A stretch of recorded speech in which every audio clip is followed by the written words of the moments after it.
Let's see, did I share it out?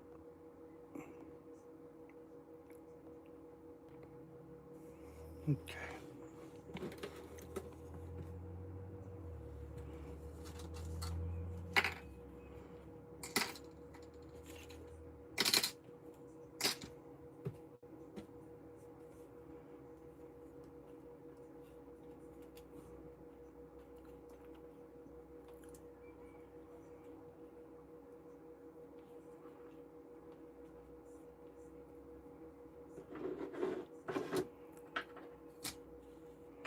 Hey, good morning.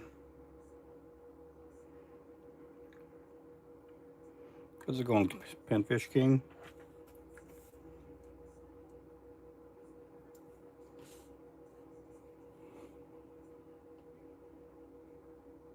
Let's see if I could change this up just a little bit. There we go. Just been busy in the shop. We're gonna get this ready to ship out today.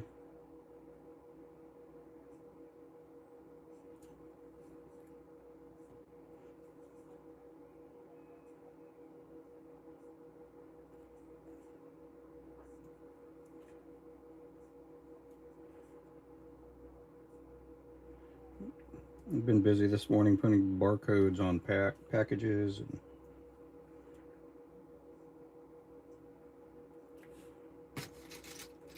it's been a pretty busy morning. I'm doing good.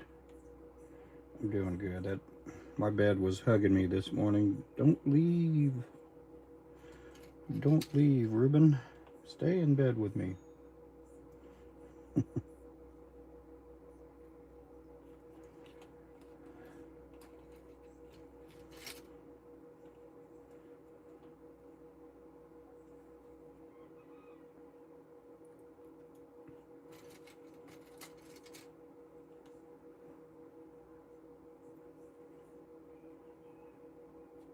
But I've been doing good. Got some good rest.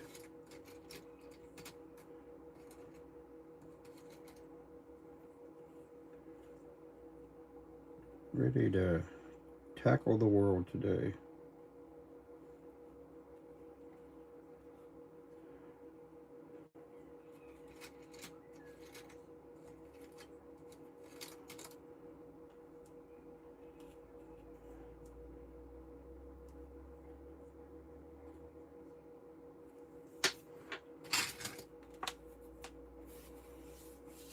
Yeah, we got 10 people in here. Welcome in, guys and gals.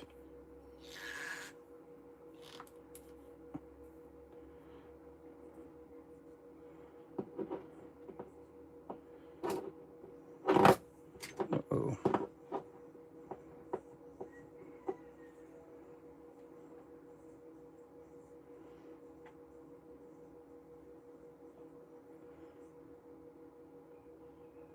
It's chilly this morning, but today's going to be another warm day. I think we're going to hit 70 today.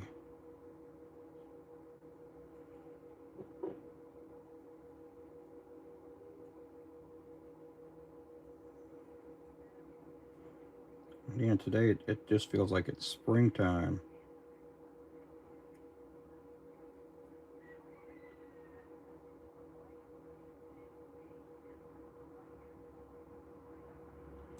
Springtime. Hey there, Victoria.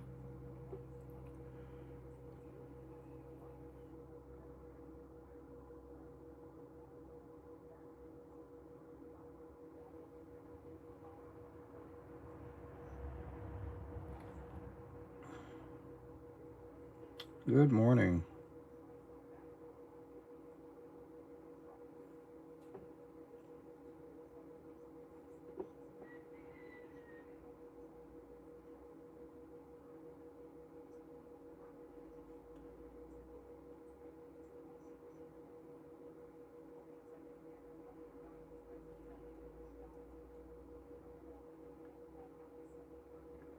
You know, welcome everybody in here.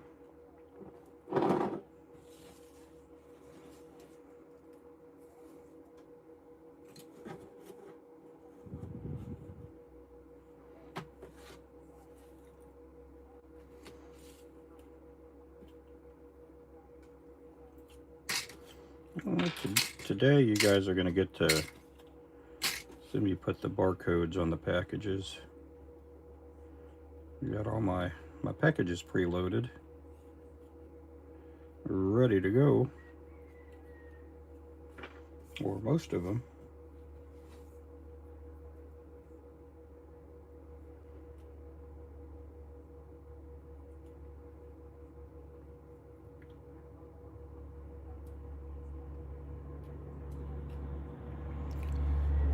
Let's see, you met your goal. Yep. Yeah, I was hoping to have it done today. Yep. Hey there, Leo. Yep, welcome in.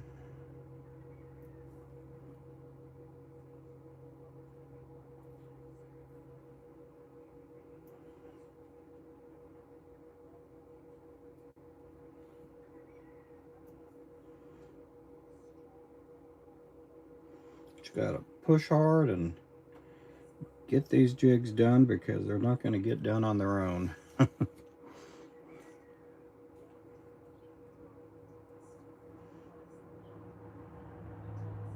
Hopefully I'll get to tie some jigs this afternoon. Now this order is going to go out tomorrow morning, but it'll be ready to go out today. That I pack all these lures up.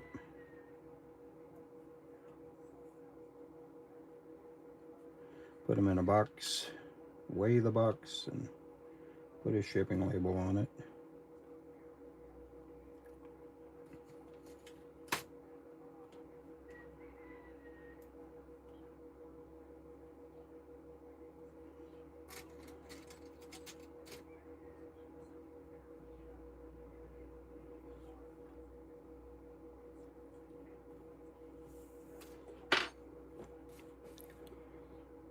Oh, I'm doing good. I'm having a pretty good day.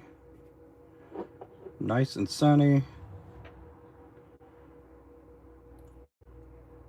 Glad to finally be finishing this order up today.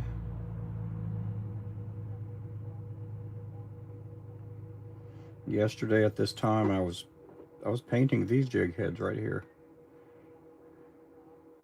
Good to finally get eyes on them, and we'll get them all packed up today.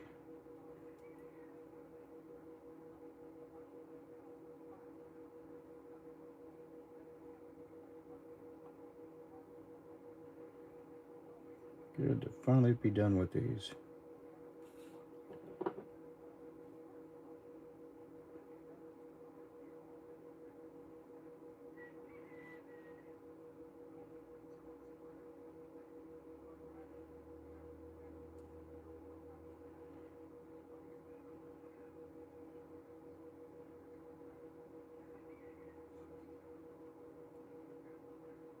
These here are 1/16 ounce with a bait keeper.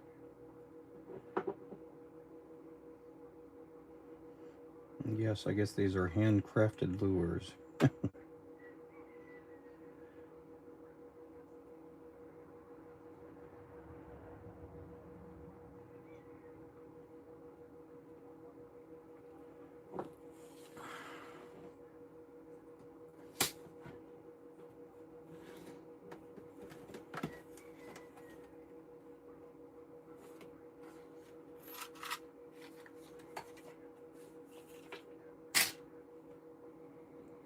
Yep, welcome in everybody. Well, we got 41 in here now. We got two lakes.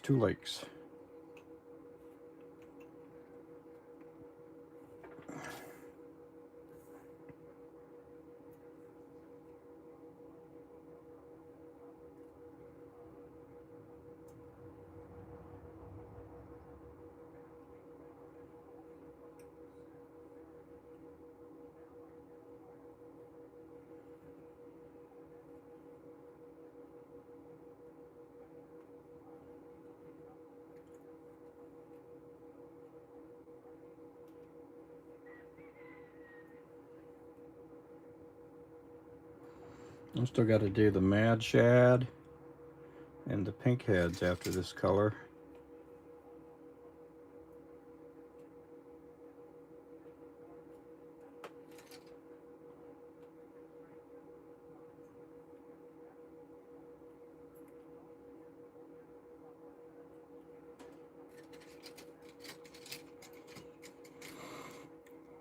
Yep, yep. You got your coffee? Yes, she does. She is coffeeed up. What do you put in your coffee, Victoria? Are you like my wife that puts the French vanilla in there? And my wife likes that French vanilla.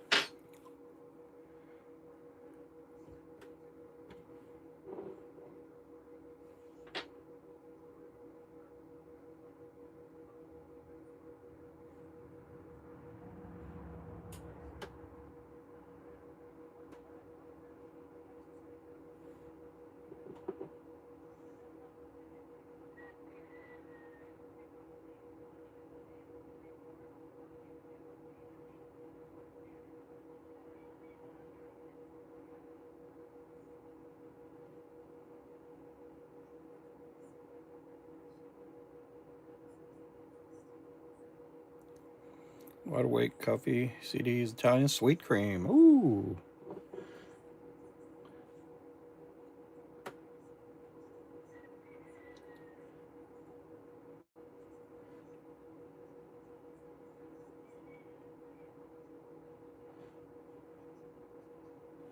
I just put just regular creamer and sweet and low in mine.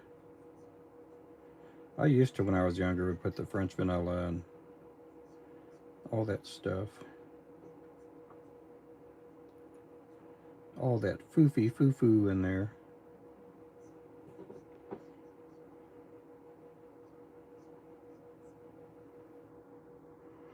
Usually when I go to a coffee house, I'll get that mocha, white mocha chocolate, you know.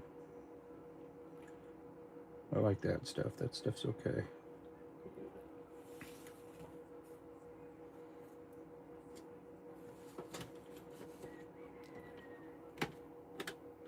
Okay, let's go get some barcodes over here. I need a 1/16 with a spinner. Do I have it?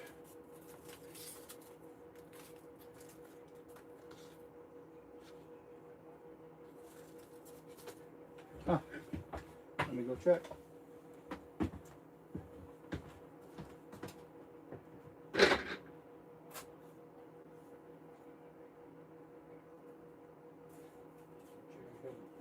Probably should print out so many of those. Cool breeze.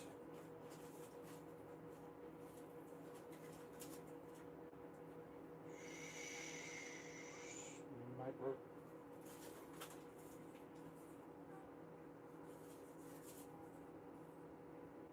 Cool breeze.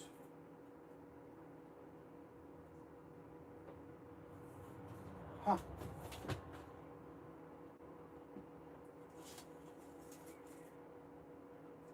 Waiting.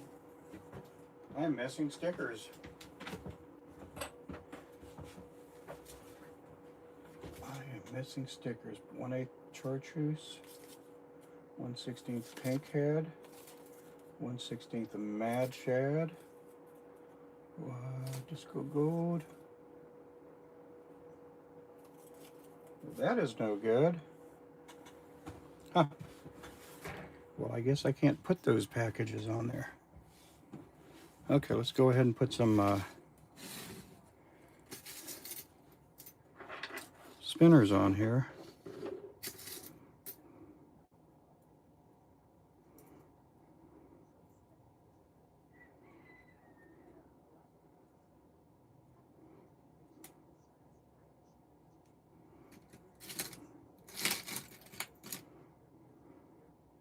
I guess I didn't print it out.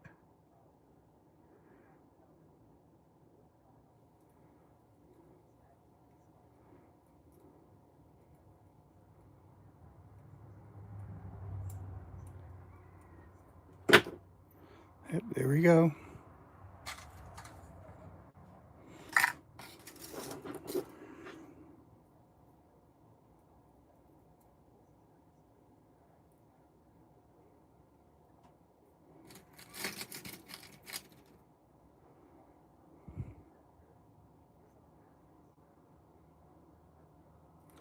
These are the 1/8 ounce chartreuse heads with the spinner.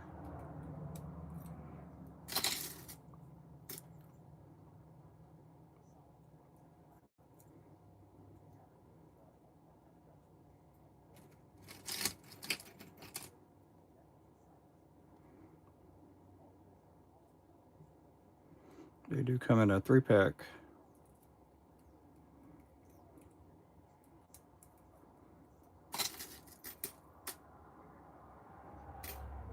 So we've got the 1/8 ounce chartreuse with the spinner.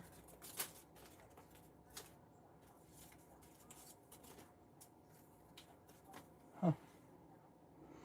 And just wild, wild, wild. I just forgot to do something. Kind of stinks. Yeah, please like and subscribe. I make baits for a living, and you guys get to watch me work.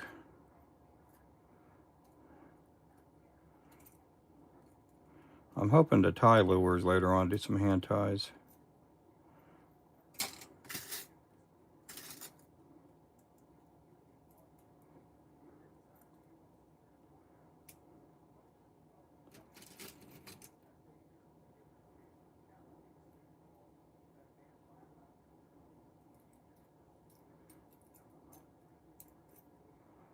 We got to do about 36 of these.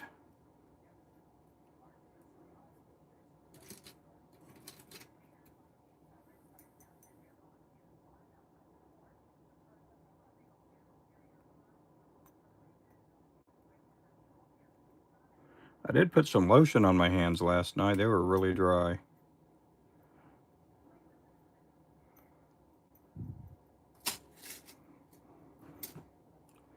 So these are for plastic baits if you're new to fishing. They have a bait keeper on there. You can use these with Bobby Garland, Crappie Man jigs, anybody that makes plastics.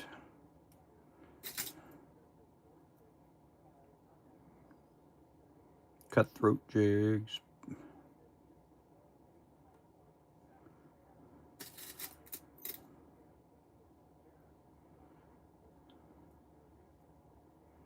We got anybody that pumps plastic in here?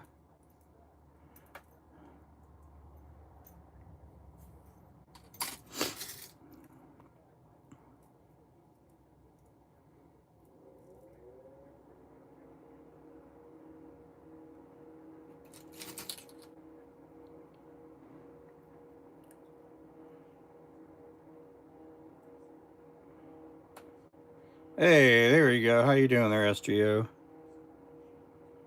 You guys don't make baits, do you guys? SGO?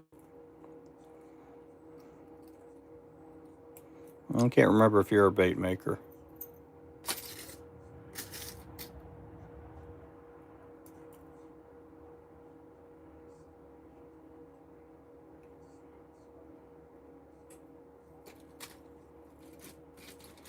Oh, nope.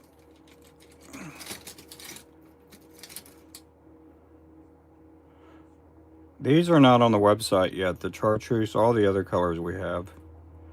The mad shad, the pink heads, red heads, orange heads.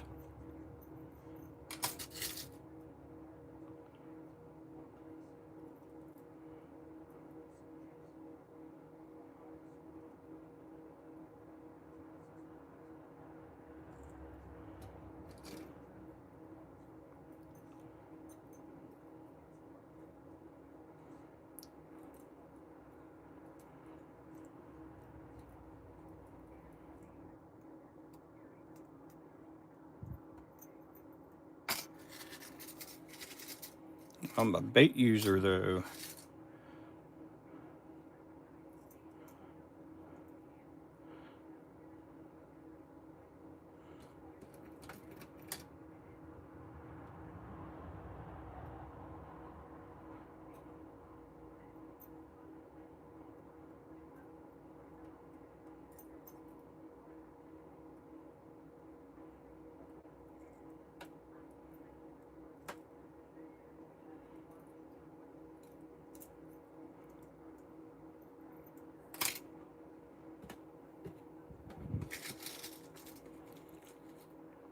Appreciate everybody in here.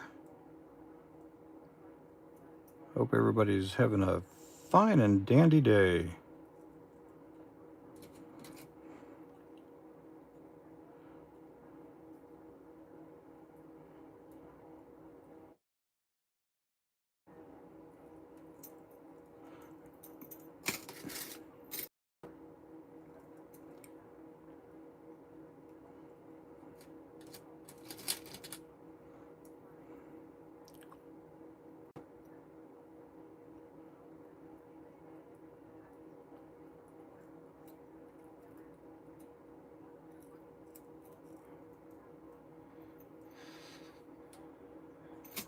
Oh, we have a Featherhead sighting in here. Yep, still working on the underspans. Yeah, they ordered a bunch of underspans.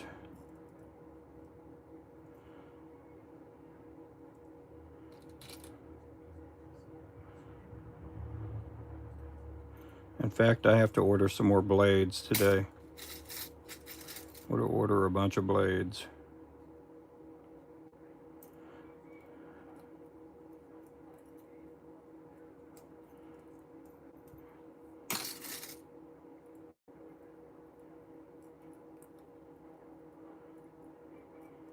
These blades are they're not cheap. These are good blades here. These are not the typical eBay blades.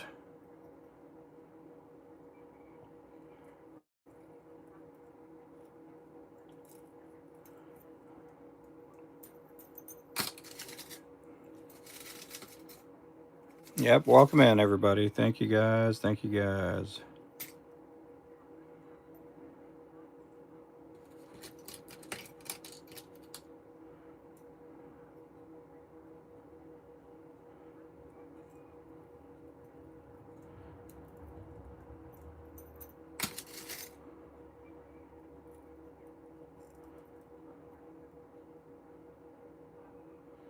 I got to find me a box here in a little bit this afternoon.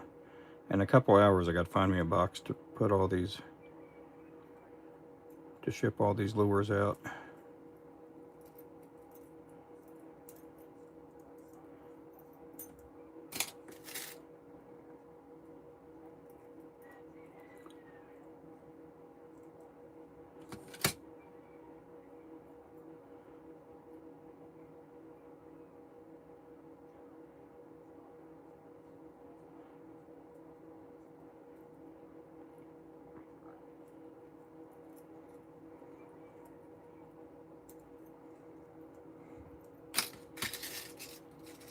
Hey there, Alvy. Hey there, Jack.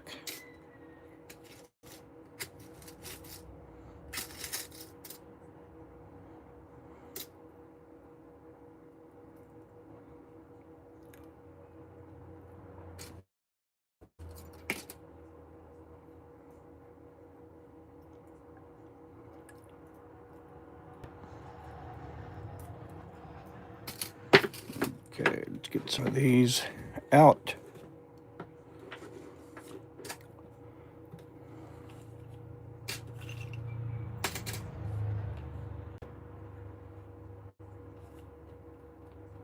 Oh, these are done. I didn't know they would be done, but they're done. Done, done, done. Dun, dun, dun.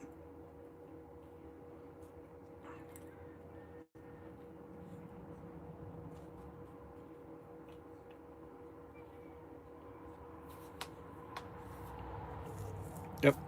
I used one of your jigs last Sunday, second cast, pretty sure. It was a walleye, but spit the hook out. Oh my goodness. It was like, man, this little bait had a hook in it.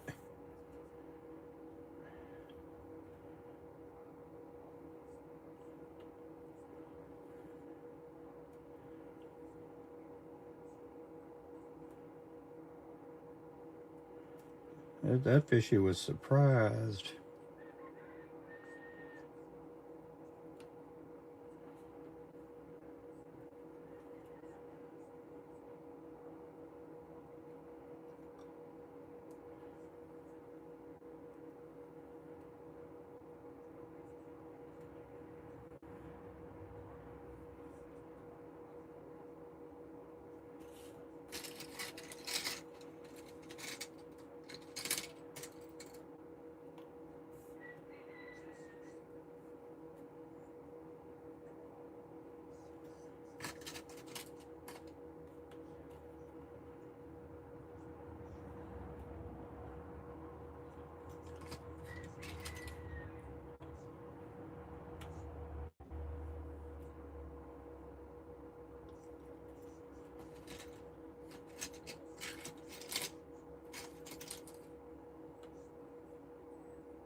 Yep, welcome in, everybody.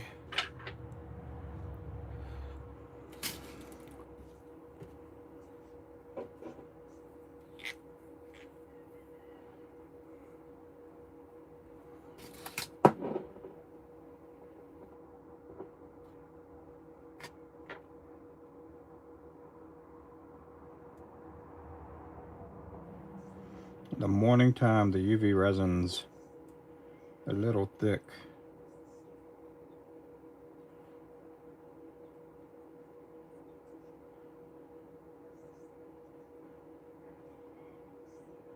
I've seen some guys microwave their UV resin. They'll just zap it for about 3 seconds, 5 seconds.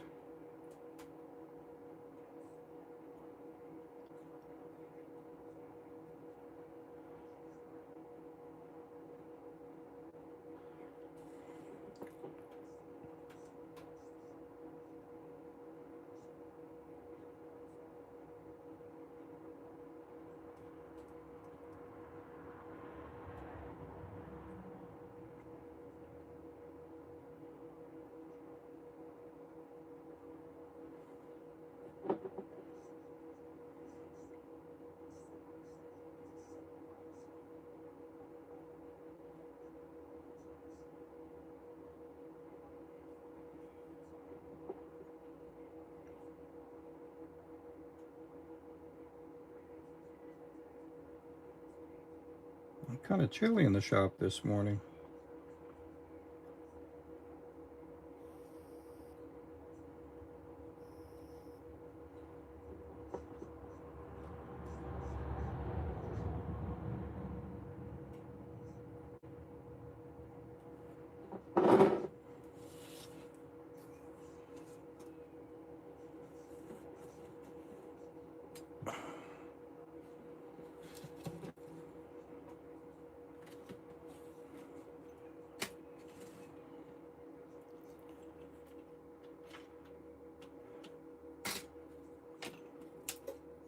Uh-oh, we got a sticker. We got a sticker.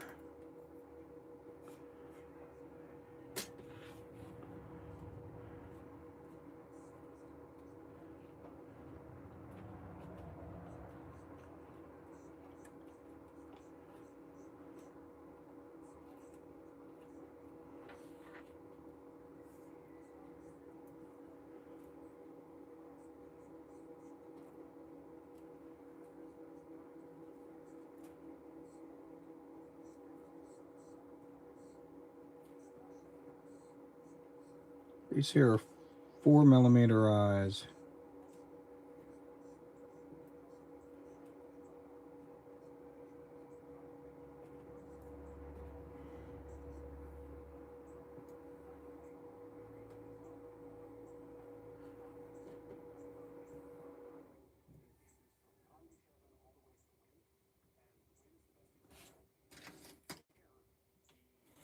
Let's see. Wow, we got 26 people still in here.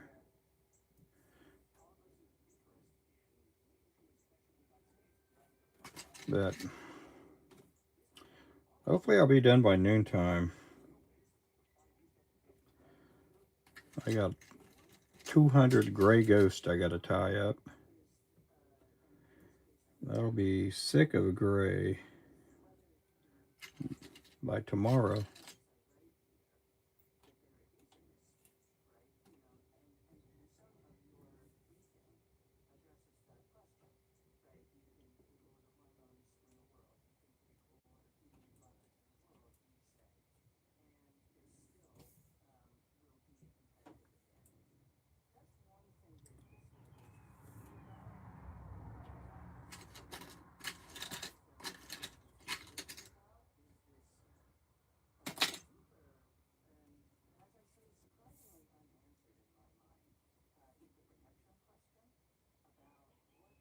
Okay. Do I ever make them with large hooks, but 180 weight? With the 1/80th, what size are we talking hook? A lot of it will depend on the mold that I have. I could do a 1/80th, I believe, with like a number 8 hook.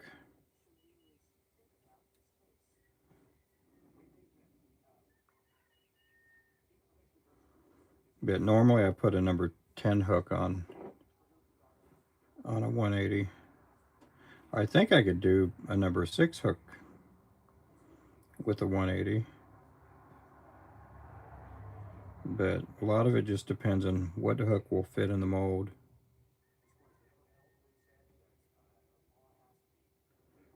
Because you're going to end up having a really long stem where the eyelet comes out. And I mean, a mold will only take so many, so big of a hook. Same thing with the too small of a hook too. You can't really put on my molds. You can't put like a 1/4 ounce on a number 6 hook.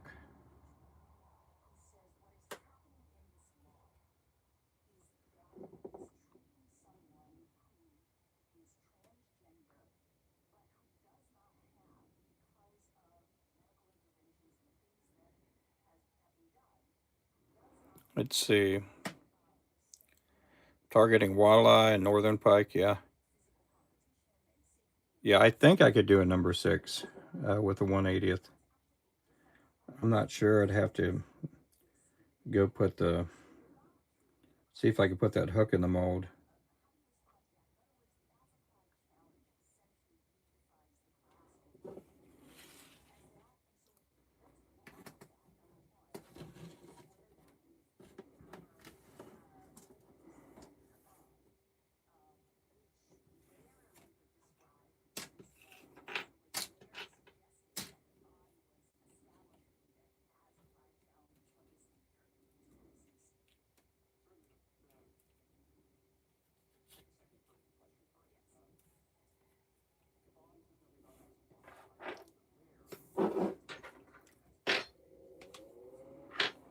Hey there, Mark. Good morning. Give a thumbs up. Well, thank you. Appreciate that.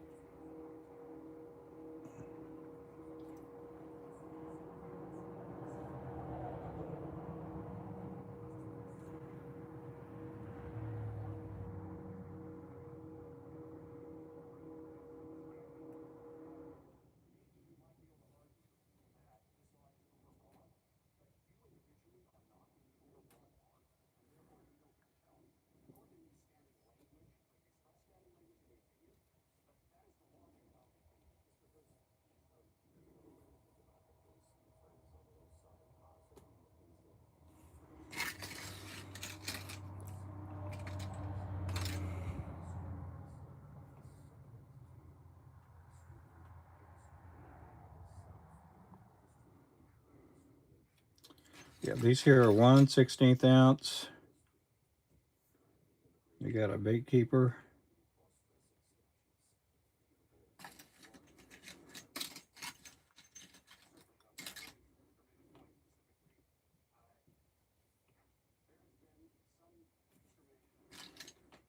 This weekend, I'm probably going to pour a bunch of heads. I got to pour a bunch of heads this weekend.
Appreciate everybody in here, guys. Hope you guys are having a good day.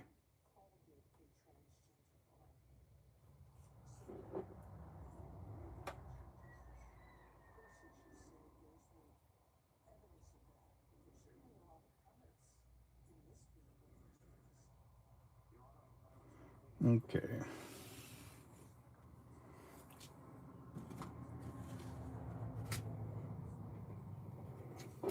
Back to the swivels. Back to the spinners. Hey there, Remington. See you later, Jack. Products, punctuality, take care. Thank you.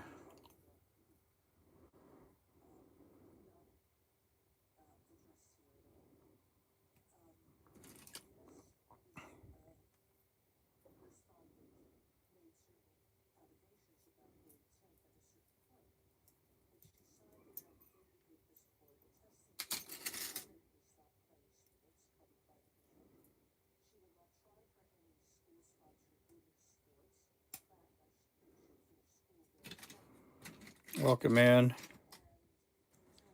Not feeling good today, but it'll pass, or I will. Yep.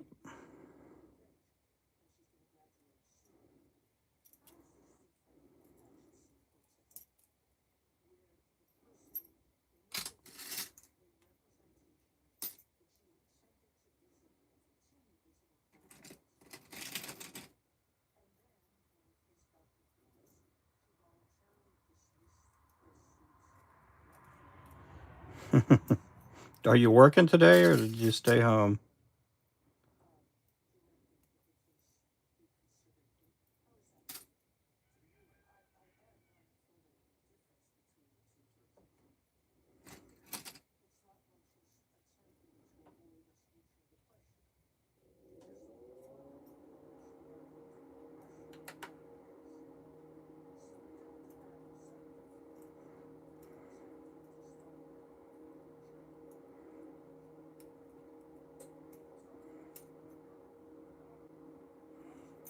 Are you working?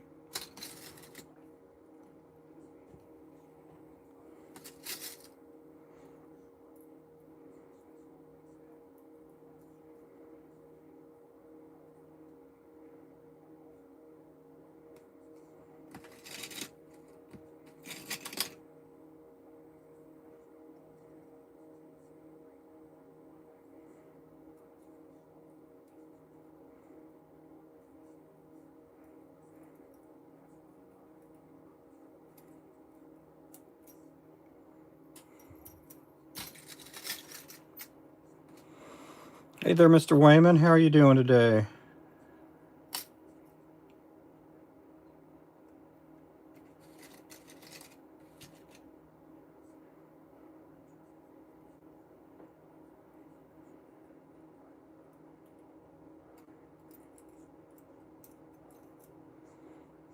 Welcome in.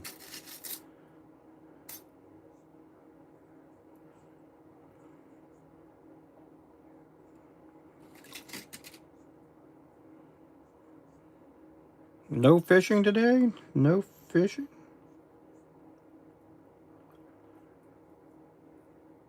When do the trout go away where you're at? When do all these trout go away? Do they just stay in the water when they're stocking them? Do they die?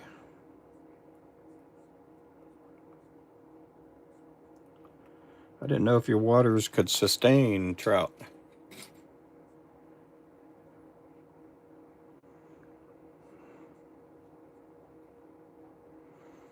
You know, if the water temperature just gets too warm and then they pass away, become fish food.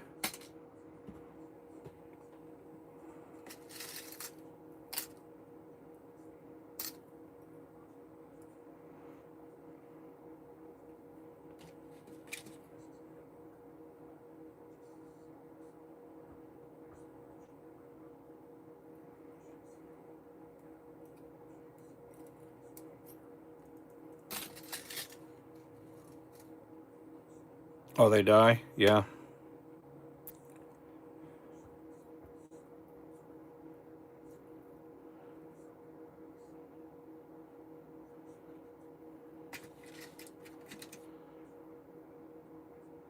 Well, I know in like southeast Oklahoma, there's trout there.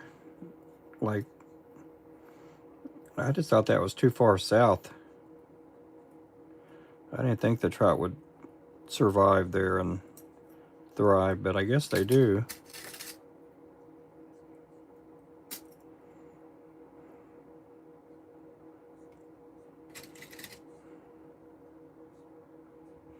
Hey there, Mr. Ranyo.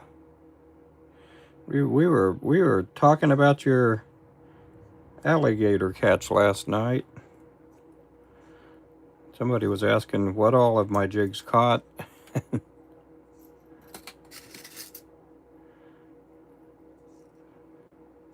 we were talking about the alligator.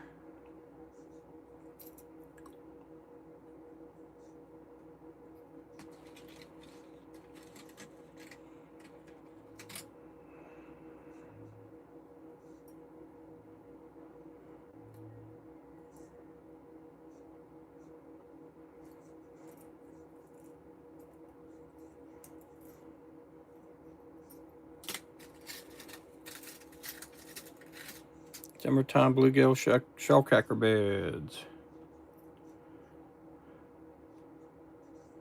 That's something I'd like to see. I haven't seen.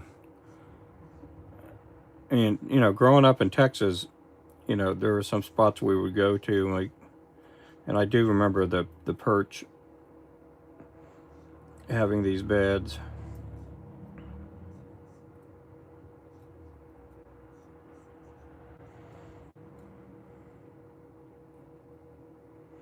Some places on the Claremore Lake, you can actually see the bedding, from the crappie during the spawning season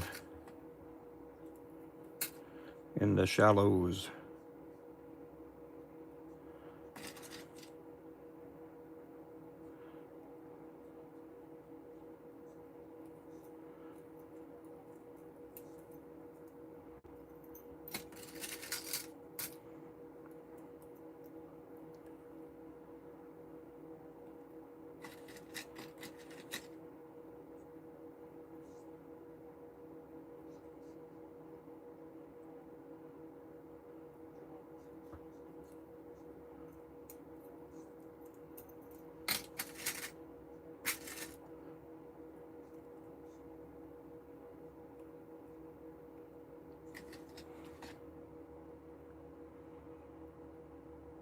From North Carolina, 3 hours to the mountains or 3 hours to the coast. Oh, that's good. That's not bad. I wish I lived in a area where it was that way. We got to drive like 15 hours to go to the Gulf of the Americas.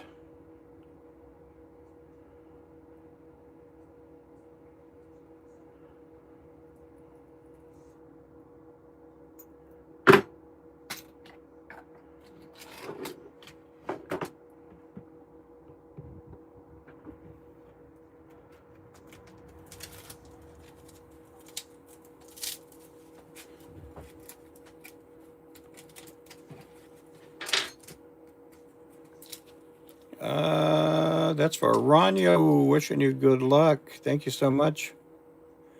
Oh, Mr. Wayman North. Let me go grab my little pen here.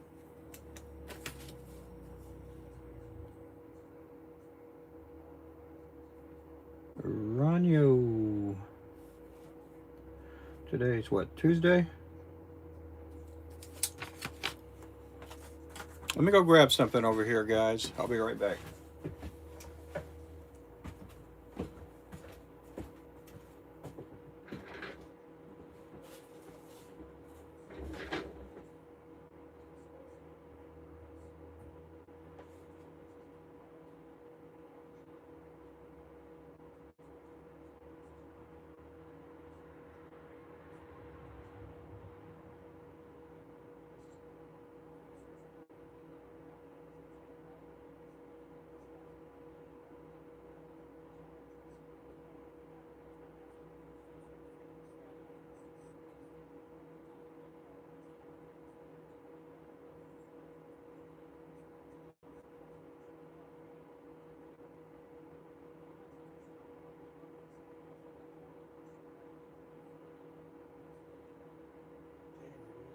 see it. I'll be right back, guys. I gotta do some printing here.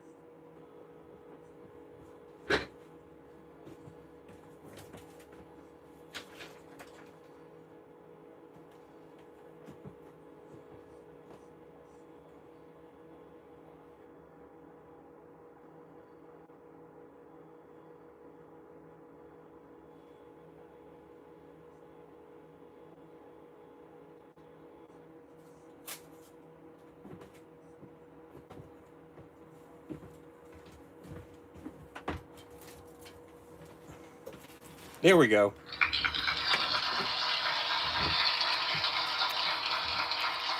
We got the sound effects again. Oh my goodness, that's for Mark. Appreciate it. That's another one there.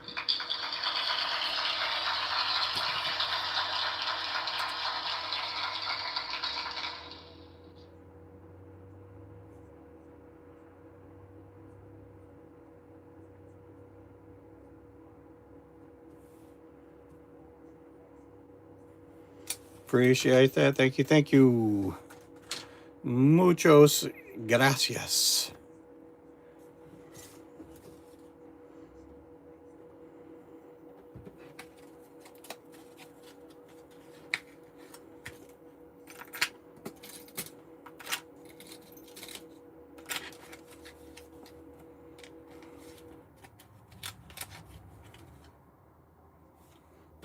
Muchos gracias, Señor Wemundo.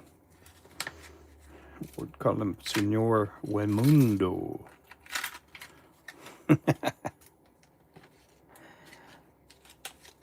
I will go live. Yes. Oh, good.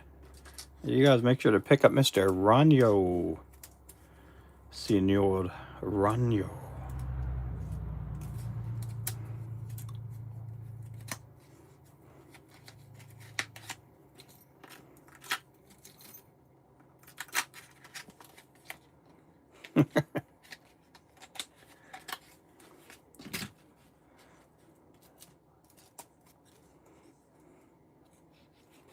Not sure when I'll do it. Yep.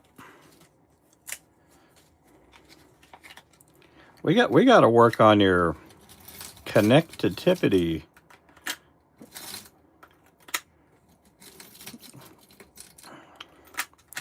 Sometimes your signal's not the greatest. Tonight for a while, yeah. It would be good if what I do on my boat is I'll put my phone on a mount. That way it's not moving and shaking as much. And when I do night fishing, I got like a ton of lights.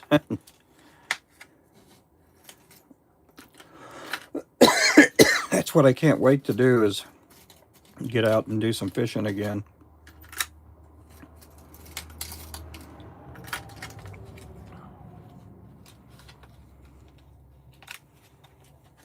Yeah, he does go fishing at night, and it's pretty cool. It is pretty cool.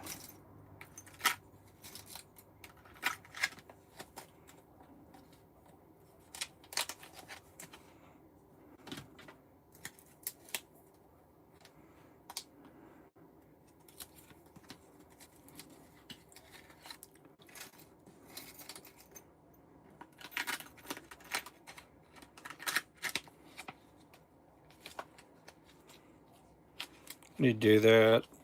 Mount, then I could use the other phone. Oh yeah, yeah. That makes that. It does, because when you have a body mount or a head mount, you're always moving, and you're not really aware of whatever little twitching and stuff that you're doing. And on my boat, I got a couple of mounts on mine. And I've never done any nighttime catfishing on my boat, though. But I've been on a person's boat, and man, that guy has mounts everywhere. But he has his UV lights on too. That way people can see the rod bend and everything. And that's the thing with our crappie poles. They have the neon green or neon yellow tips. And so when you see me catch a crappie at night, you can see the rod just do its bendy thing. Okay, let's see. How many of these do I have? I gotta flip all these dudes around. 2, 4, 6, 8, 10, 12. Got 12 of these bad boys.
Text me the mounts. I have the small rig mounts. They're small rig. And you get the extra wide jaws on it. And it'll mount up. And then you have, on my Sea Arc, I have, I don't know what you call them, but they're basically the things you screw in on the border of my boat. And they're all on the border of my boat, so they're pretty cool.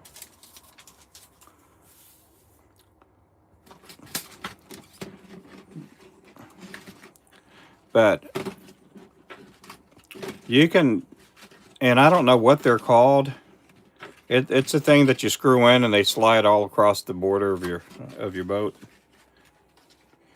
4, 6, 8, 10, 12. Oh, I didn't put the wrong sticker, did I? Okay. Make sure I didn't put the wrong sticker on there. Now, what did I do with that other sticker? Chartreuse with the spinner.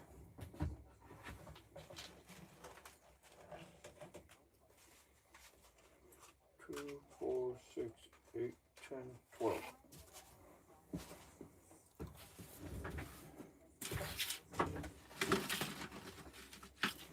These are the 1/16 ounce.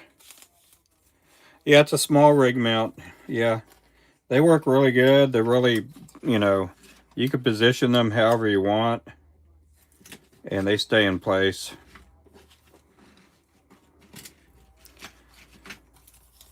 If you get them on TikTok, sometimes you can get them cheaper.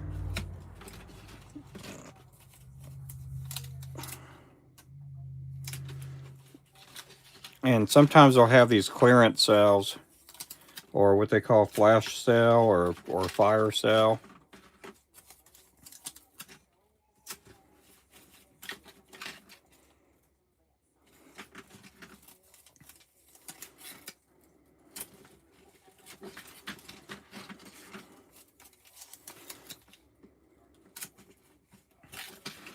And then I have a wide lens I could put on my phone. It clips on there. That way you get more of a wider view.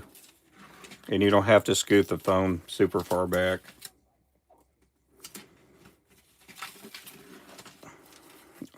That helps when I'm catfishing, and my rod mounts, so people can see my rods, in full. Now you're asking, why do I do this card here? This is a new install that we're doing. So when they hang them up on the hooks, that will go on the very far back of the hook. And in that way, when they need to reorder, they could just scan it.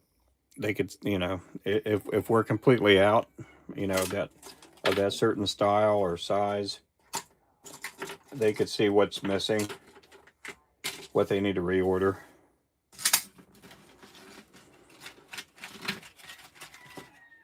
So we just make those cards ourselves. I got a paper slicer, and then with a hole punch, just punch a hole in it, and that'll take care of them.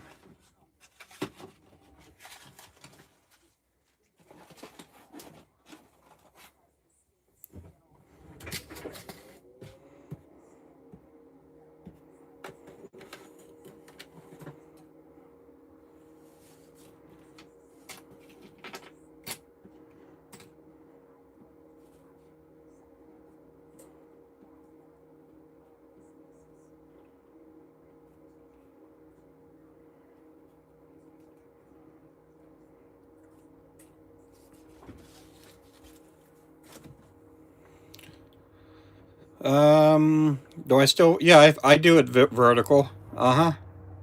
Now, supposedly, Ruben is high tech. Yep, I'm about low tech as can be. But when you do the live stream, they say that used to be that if you did a vertical, you get more views on there. But lately, YouTube's been advertising you can do a horizontal live, where, again, I don't know how that changes. You just have to turn your camera sideways, press the horizontal view. But I do vertical because I could see the messages a lot clearer.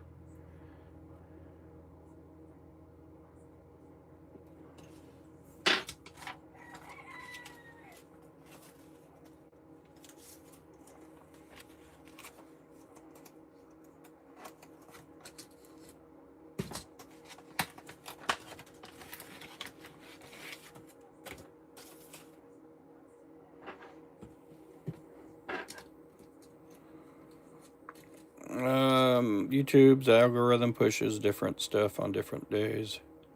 That way it's fair for everybody. Oh, yeah. I don't know. I just take whatever info, any help, advice, tips. That lately they've been pushing out, advertising that you can go live horizontally.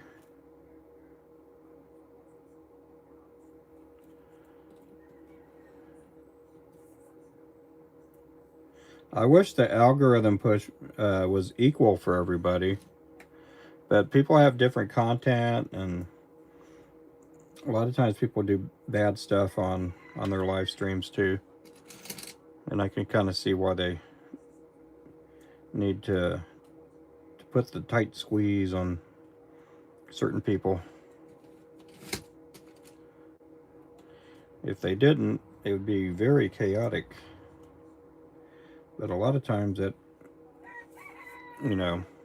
sometimes they don't get the right people, I guess. Yeah, it helps out. Yep. Yeah, Ranya's pretty cool guy. Pretty cool. Not as cool as me, of course, but he's pretty cool.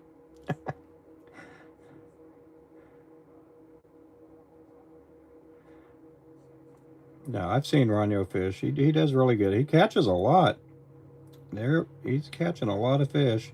I just wish that he got a really good signal, and that's the thing he's kind of struggling with, is getting a signal.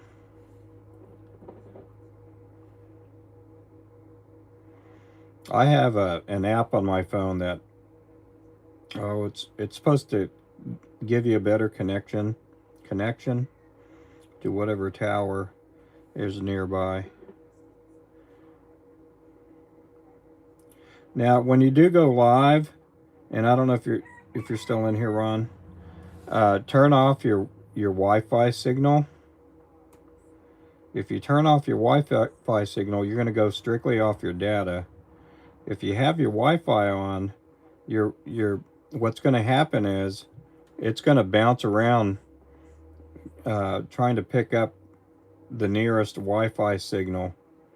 And then when you move from one spot to the other, or if you're just trolling, um, it'll mess up your signal and mess up your live stream.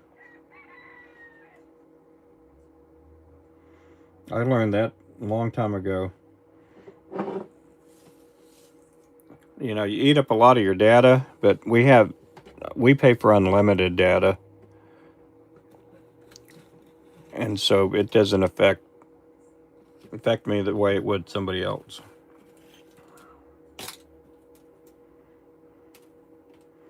And that one is just struggling.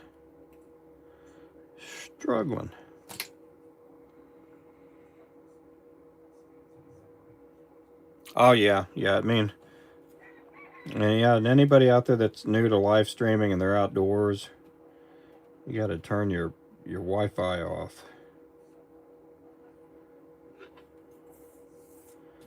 And if you got a signal booster, that helps too. We just got that Starlink mini satellite. So if everything works out where I'm physically able to be outdoors more and go fishing this year, we're going to take advantage of that.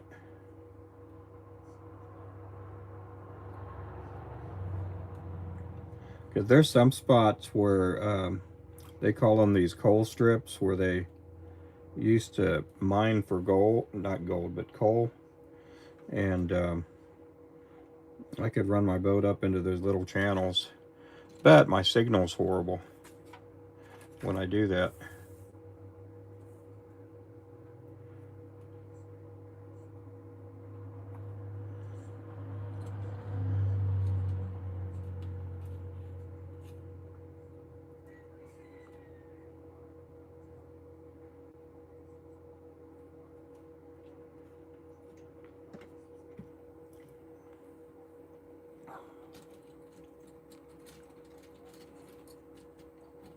Yeah, I mean, it just depends on where you're at too.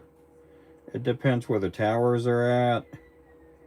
I know some guys that they fish where if they go to one side of whatever lake they're at, their signal's just lousy, and so they kind of just fish one area.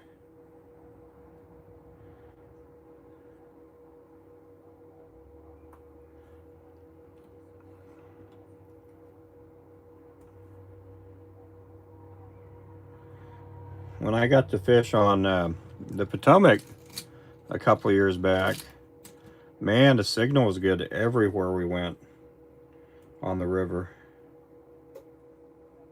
But there's so many people out there, they have towers everywhere.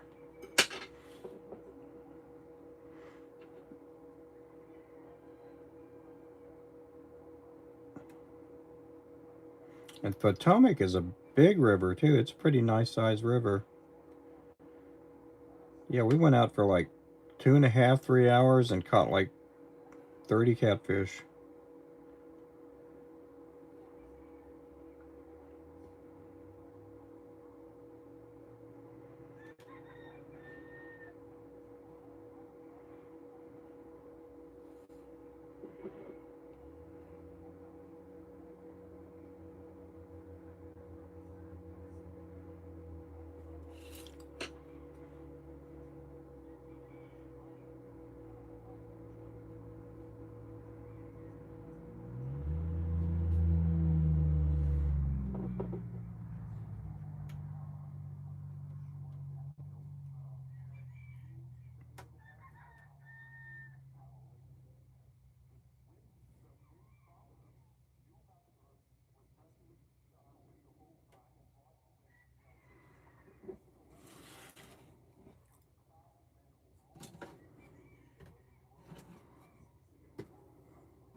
Small town, big water. Yeah.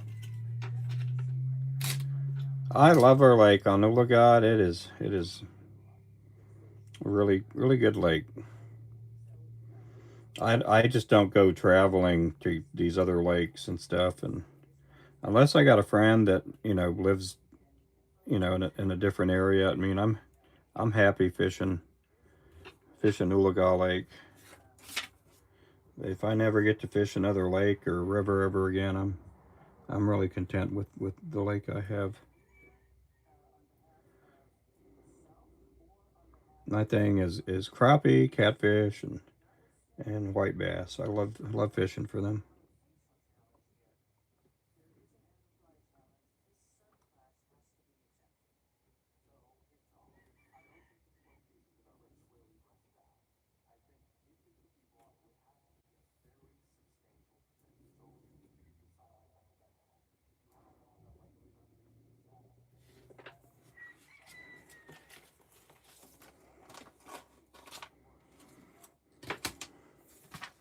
Almost done with all these eyes. Almost done.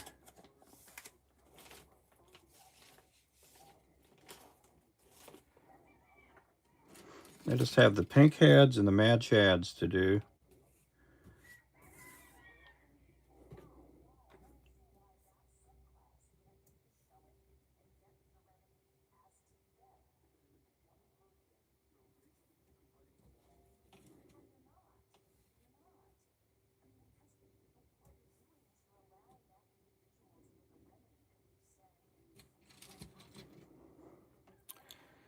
Let's see. Yeah, welcome in, guys. I'm not doing a super exciting show here today. I'm just putting eyes on and spinner blades on.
Yep, if you're just watching, I'm putting UV resin on here over the eyes, and then I'm putting them under the UV lights.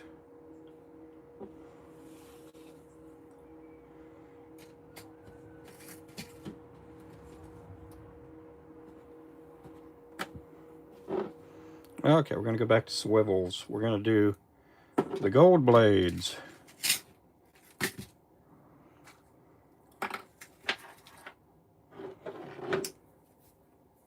Hey there, Zyro.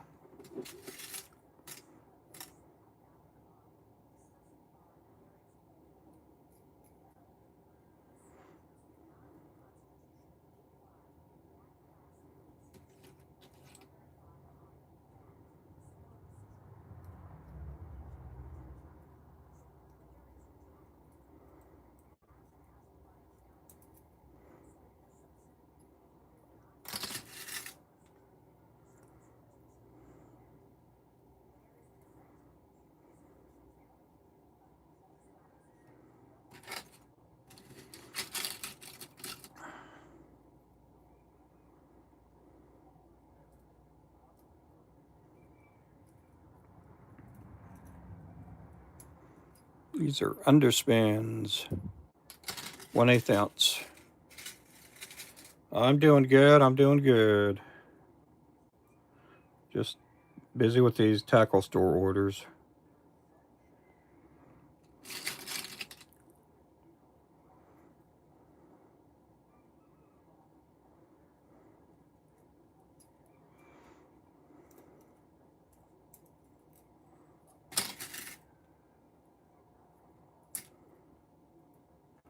I'm supposed to get some more orders either today or tomorrow from Florida. Hopefully. Hopefully we'll get some more orders.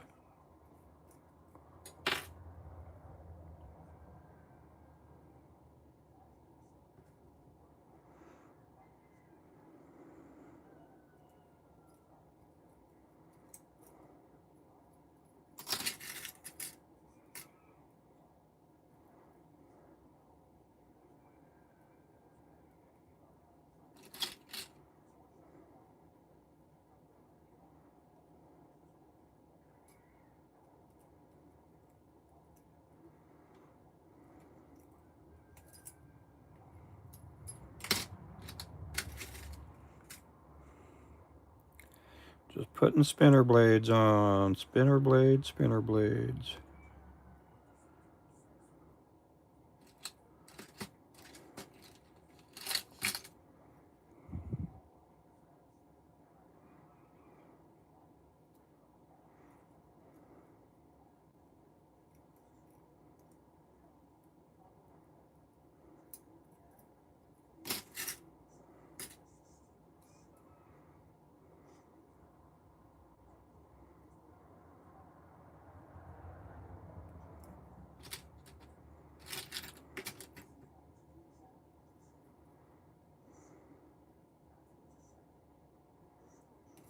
Oops.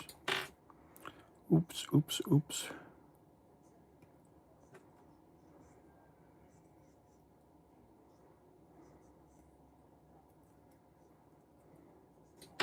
Strike two.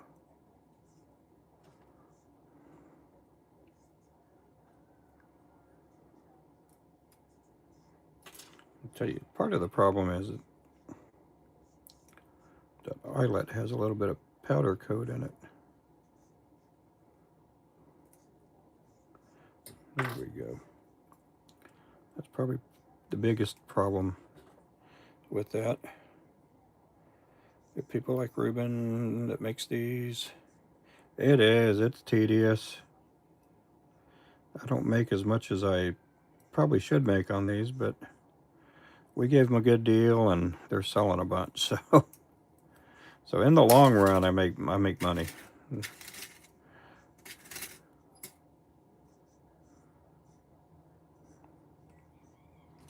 In the long run.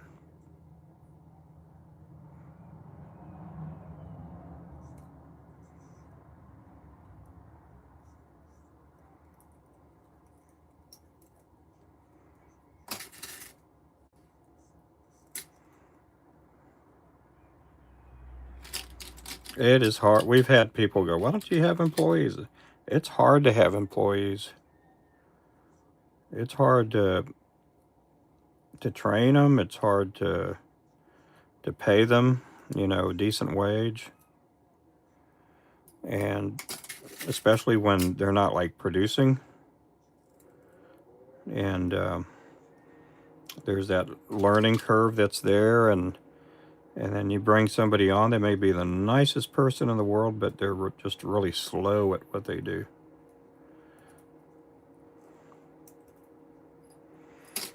And there's no how'd I say, aggressiveness.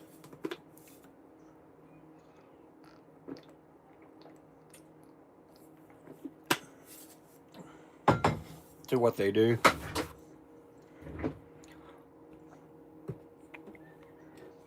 Yeah, they're there to put in the time.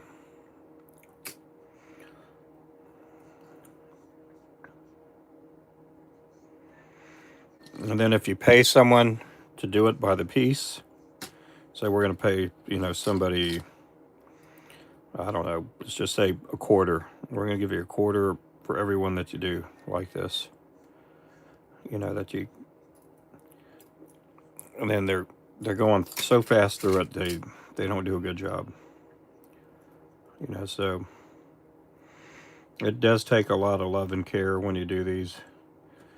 You know, you probably, I don't make as much money as I, you know, probably deserve, but, you know, it does help pay the bills and stuff, though.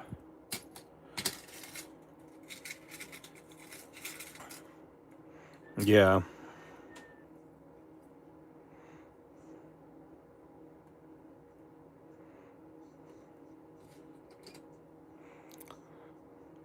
None of my kids really. My older one had a. He liked doing it. Um, but he lives 2 hours away. I can't have him come in and help. The younger one doesn't really care for it. He's just not a fisherman. A lot of times I'll bring him in to help, and he does okay. I mean, I could tell he doesn't want to be there, you know. But he has a full-time job, so that's, you know.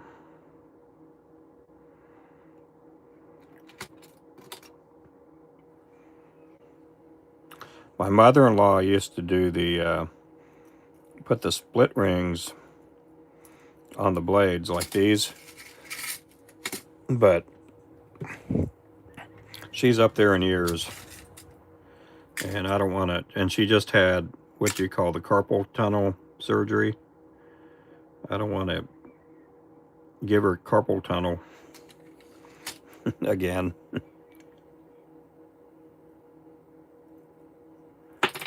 But she would do this and not even care to get paid or anything. She's really supportive. She's just a good lady. I don't want to put her through a situation where she's agonizing over it. And I don't want to give her a reason to not like me either. So she she does like me a whole lot. She goes out of her way and does good things for me. She a really good lady.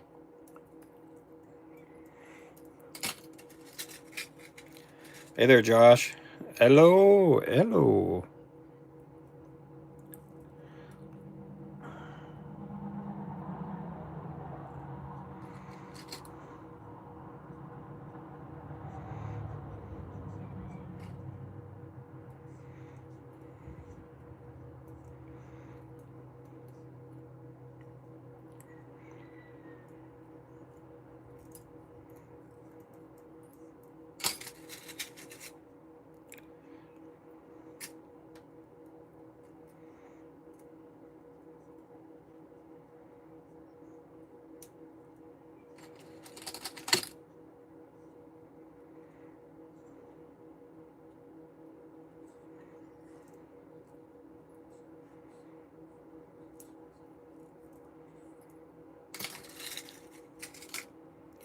Hey there, Victoria Bauer. How are you doing? Does your mother-in-law?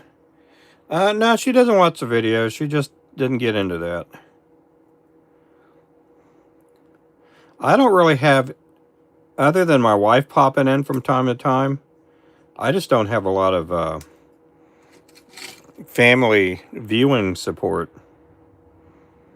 I mean, I got family on my side that's in Texas. My nephew used to come in quite a bit, and but other than that, I just don't have a lot of um, family support. You know, that watches the streams and stuff like that. I don't think any of my kids have ever watched, one of my live streams. I know they've watched some of my videos, but other than that, I think they think their dad's a nerd. He's not cool.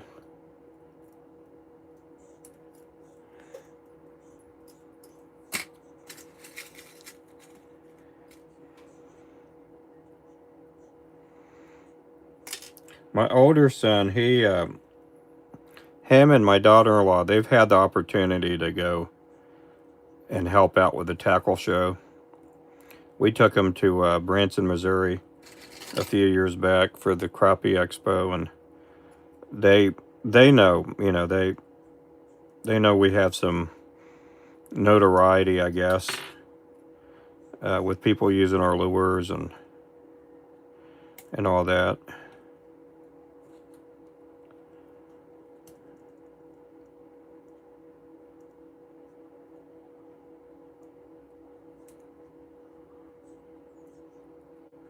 And then we have some of their classmates, some of my older son's classmates. They'll come in and pop in.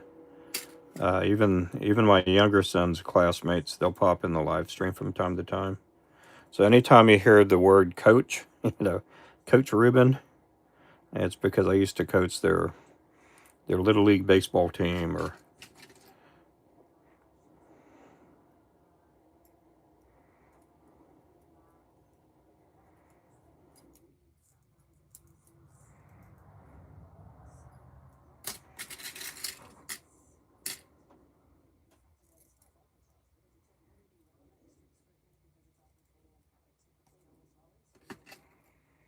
but do I own any cats? I have one cat, and her name is Lolo. Her name was Lola, but my grandson couldn't say Lola. He just said Lolo. So we had to rename the cat.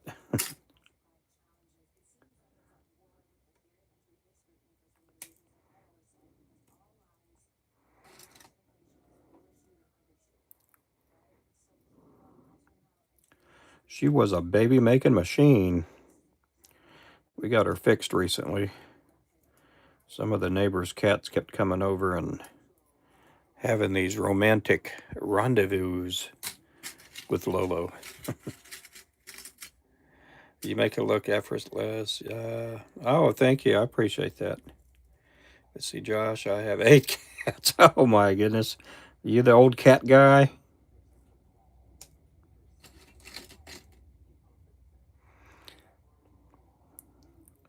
We got a lady that lives about 1/8 of a mile away. Supposedly, she has about 100 cats. A lot of feral cats, barn cats, or whatever.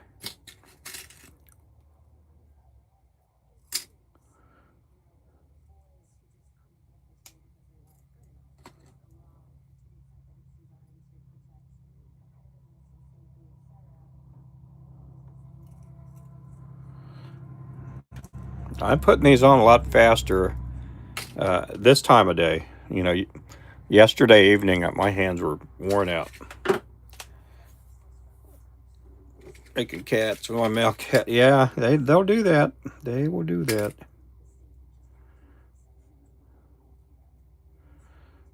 Yeah, we finally got Lolo fixed, and it, she Lolo was a cat that crawled out from underneath my shop when she was a kitten. I don't know if somebody just dropped her off. I don't know if she just wandered over here when she was a kitten. And I used to feed her on my porch, and she just became our cat, and she was our outdoor cat. And we started bringing her in, when the weather would get rainy or cold, and then she got old enough to get pregnant. And we tried to keep her from getting pregnant again so we could take her to the vet, but she snuck out, and next thing we knew, she's having babies again. And so after 2 litters and 9 kittens, we finally got her taken care of. But we gave away all the kittens.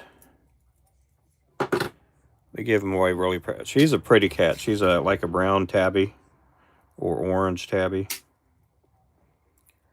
I have a Maine Luca, and he's absolute. Yeah. Maine Coon here around. That cat was super mean. Really? I don't know what a Maine Coon is. What is a Maine Coon? I have to Google that. Yeah, ours is a little tabby.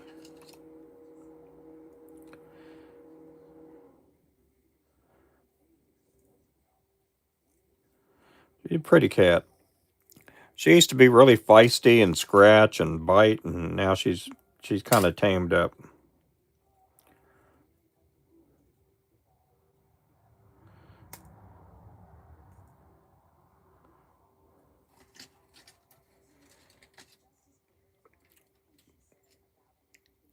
Uh, oh wow, really? Yeah, they're huge cats that look like. Oh really? Oh, I didn't know that.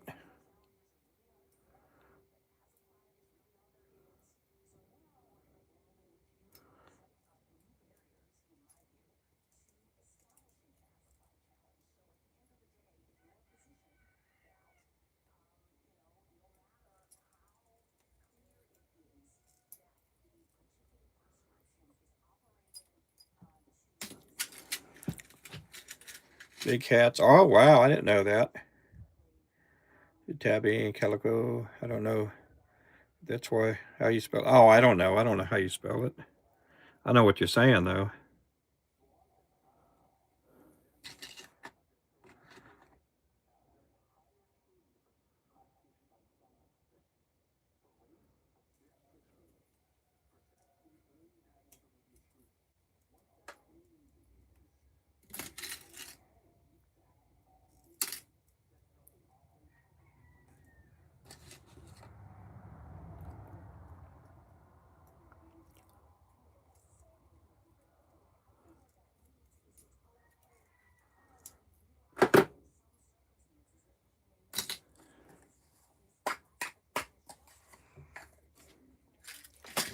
Okay, let's go back to the eyes for a little bit.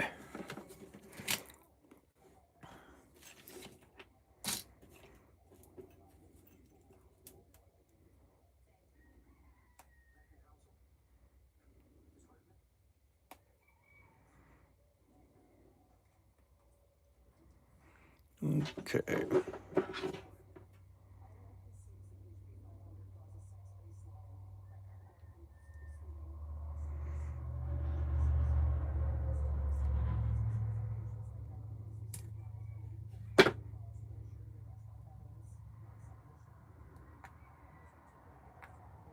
Get that little UV resin chipped off.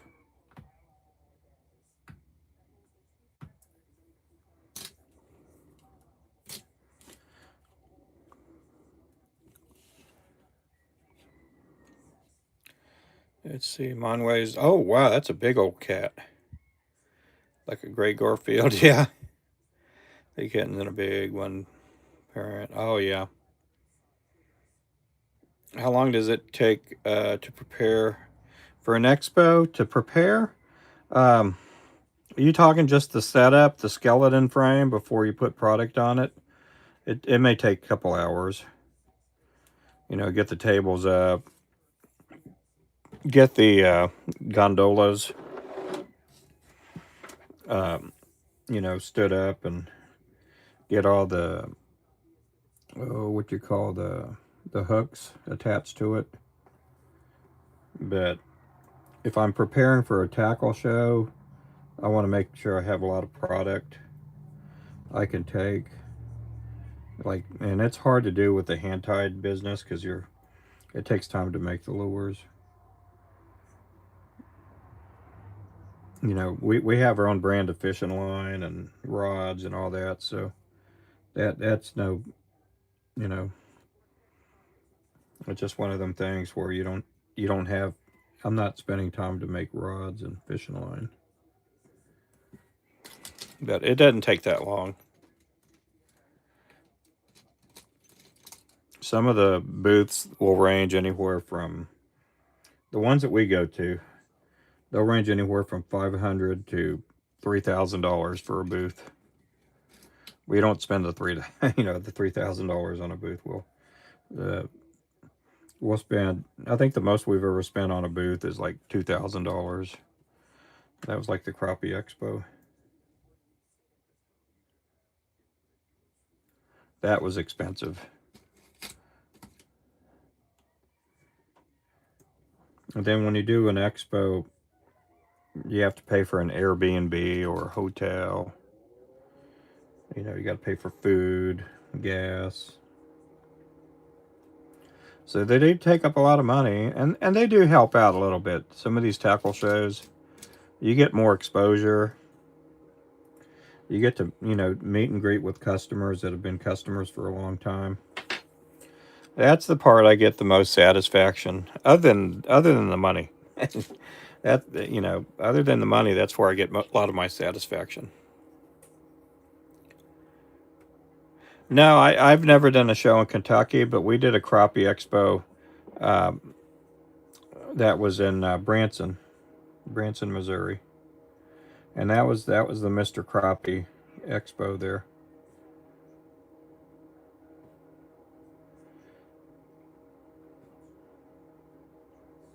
We haven't done like a ton of trade shows or tackle shows. We've done a few. We've done one out in Oklahoma City. Did one a couple of times out in Pryor, Oklahoma. But they take a lot of money to travel to, and we get a lot of recognition when Tackle Bandit. The last couple of years, they were going to like 8, 10 tackle shows a year, and they would take our lures.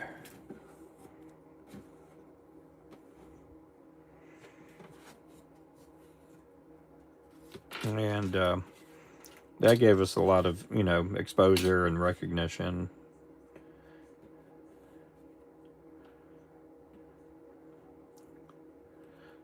But some of these tackle shows, um, it's kind of a dying breed with tackle shows.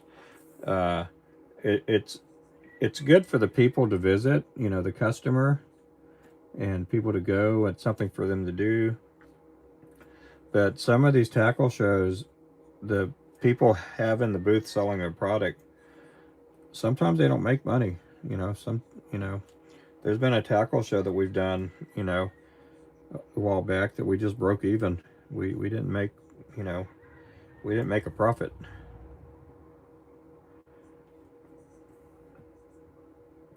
And when you're paying people to help, you know, it kind of hurts. But you're hoping you'll get residual customers, people that are brand new that have never seen your product. You're hoping that they'll go to your website and make orders.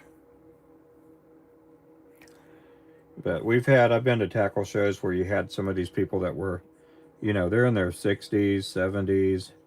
They sell plastic baits or they sell terminal tackle like, you know, jig heads and stuff. And they they'll talk about how in the 1970s and 80s that they made a killing, and they would make a lot of money. But with the internet and people being able to also go to eBay, while we're on eBay, there's a lot of stuff that's just super cheap. Um, that just kind of killed off a lot of these tackle shows because people can go to eBay and get a really cheap price.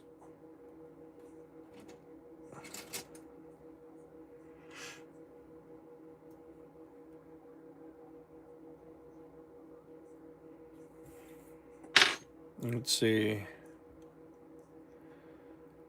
The most I've ever had on a live stream was 13,000. Not on YouTube. YouTube, I've had 2,000 on a live stream, but that was on TikTok.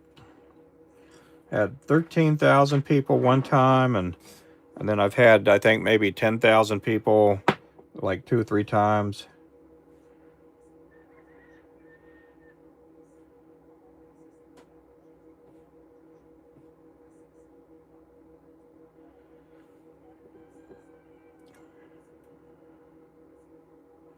And that time that I had 13,000, we had about 3/4 of a million people come through the channel. in the 3 hours I did it.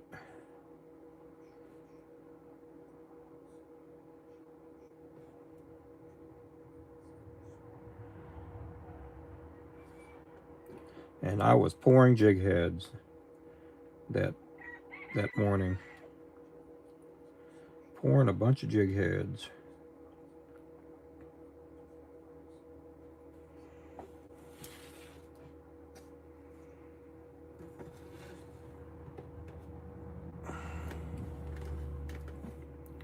Let's see. Show Ruben some love and smash that thumbs up. Captain Ridiculous. I think a lot of it these days with true social media. Here's your personal exposure and branding. There's only so much renovation um, you can implement into tackle. Then people identify, cling on to. Yeah, yeah. I mean, we've been in business for about 15 years, and we have customers that have been with us through all of that, and the customer finds a good product. There's consistency and with our products, they if that's why I tell people that are wanting to get in the lure business, if they have a good product and they do market, they're gonna last, but don't expect to get rich like in the next 6 months. Don't go quitting your job. And I've seen a lot of times where people will quit a job, they get paid 60, 70 grand a year at their regular job, and they think, okay, I got like 300 customers. I'm going to go full time into lure making. And then they just crash and burn. That having 300 customers isn't sustainable for, a full time business. That's why when I went full time, we had about 6,000 customers, you know, that were, they didn't all order at the same time, of course, but they were ordering, once a month, in some cases once a week. And, you know, just, you just gotta build a good product and be able to make yourself available on stuff, you know.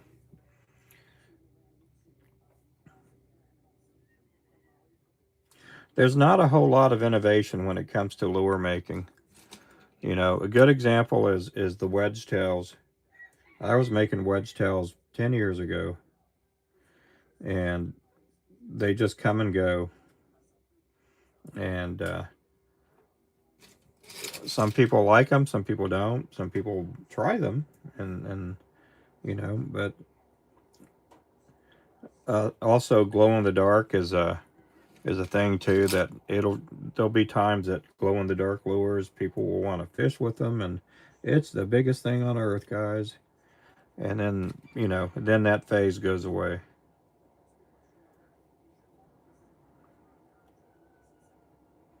But I've been doing live streams for, I don't know, about 6 years, I guess. And you see these little fads come and go, and um, you just gotta roll with it. And sometimes a fad, when it comes back after it's been away for a while, sometimes it'll stick a little bit longer. And a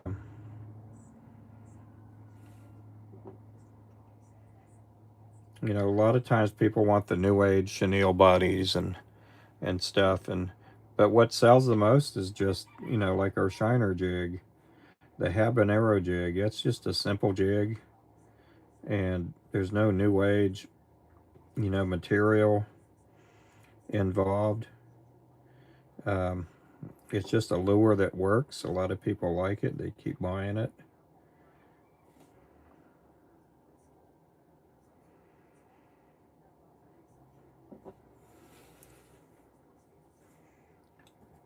Just a good lure.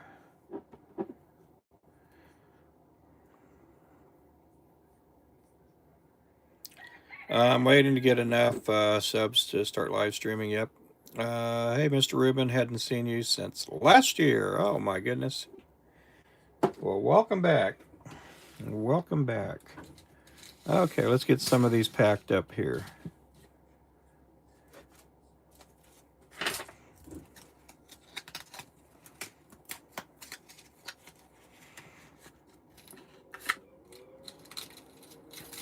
Well, a lot of times you'll have people, they want to live stream, and they'll start their live stream about fishing, and they fish up north. I'm using just a hypothetical situation. They live in Ohio, they live, in Buffalo, New York, and they start fishing in the spring, and they want to start doing live streams, and then they don't realize that once December rolls around, November, and people start getting snow, they don't have any content to put out because they can't go fishing when there's snow and ice out there. So if you are an ice fisherman, that's really good for those guys. But it's just you got to figure out what are you going to do when it's super cold outside. How are you going to live stream? So that's when some of these people, like on TikTok, they'll do battles and all kinds of stuff, and some of them never go back into fishing. And then you get people that want to promote their business that they just started 2 weeks ago. So they start live streaming, and then they're not getting big numbers, and so they just kind of fizzle out.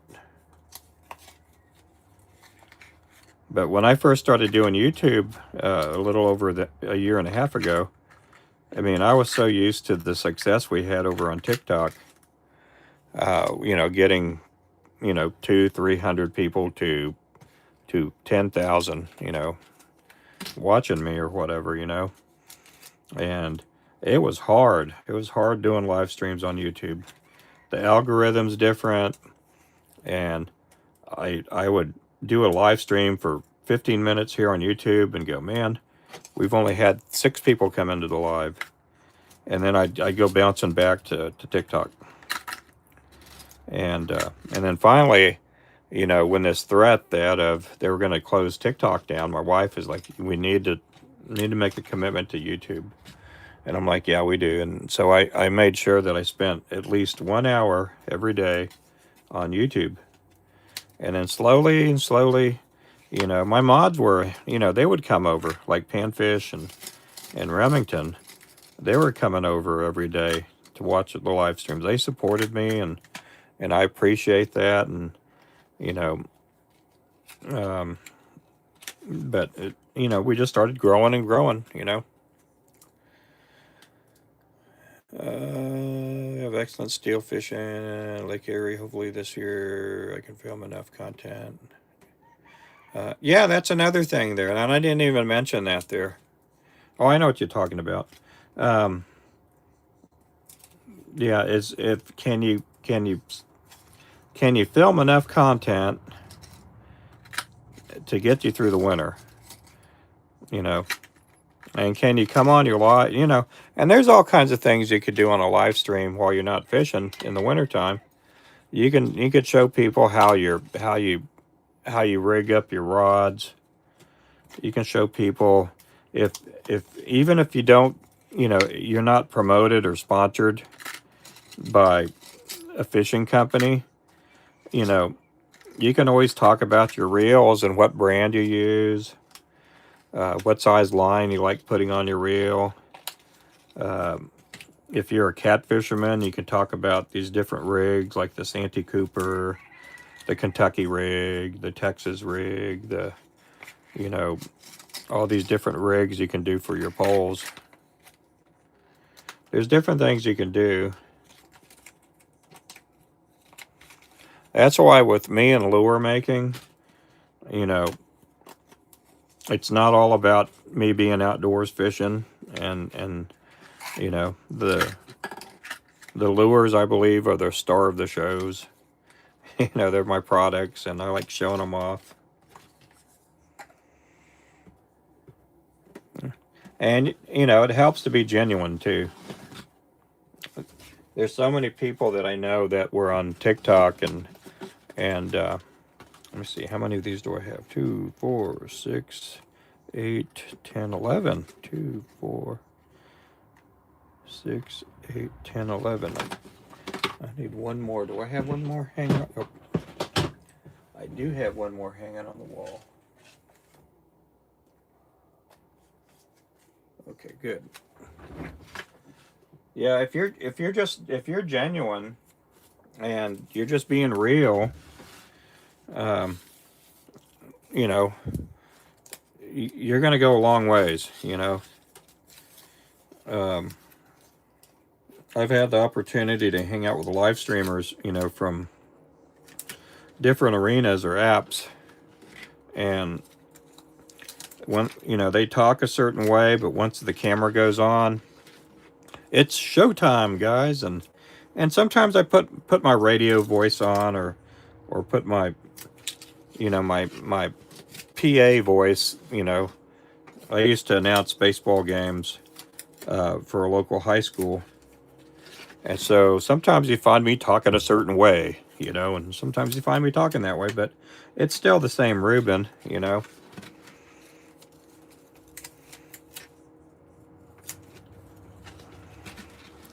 I'm pretty much the same way, you know, but you meet me in person, I'm pretty much the same guy as I am every day on my live streams.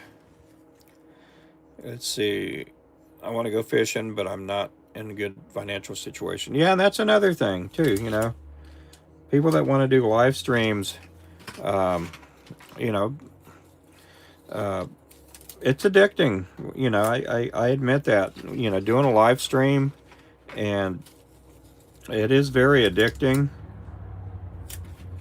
I believe I can be at peace and totally content even if I didn't go live. I don't have to. I do go live every day, but it's not like I have to go live. Um, but if you do build up an audience, and in some cases, I've got to be friends with people that have 500,000 followers on their social media.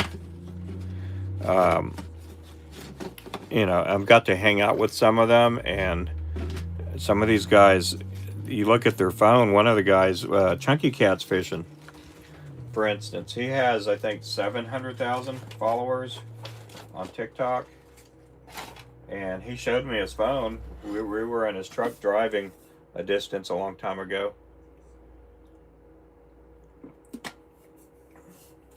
We're talking about every hour he'd get like 150 messages. He'd get a whole lot of messages from people wanting to know, when is he going to go fishing? When is he going to go fishing? And it's that way, where people want you to go fishing. They ask when the next time you're going to go fishing, and sometimes it can be bothersome. One thing I wanted to try locally, my new pressure washing business, was we gather up cheap equipment, Facebook, and put together prizes. And oh, cool, yep. For youth fishing, yep. Well, that's one thing. Since I've been doing live streams, we get inundated with people all the time wanting uh, product for their events, for youth events. They're raising money for the Jude for the St. Jude Foundation. They're raising money for this, that, kids with, whatever it be. And we do some stuff. We don't do a lot of stuff because, again, making the hand ties it's a time taking staking item to do. And so we do some events and things like that. What I don't like is being shamed into giving. That's one thing. Some of these people with their asking for donations and stuff, it's just overbearing at times. Again, if we gave out free product to every organization or individual, um, we wouldn't be in business. There'd be no way we could make enough money to cover our bills.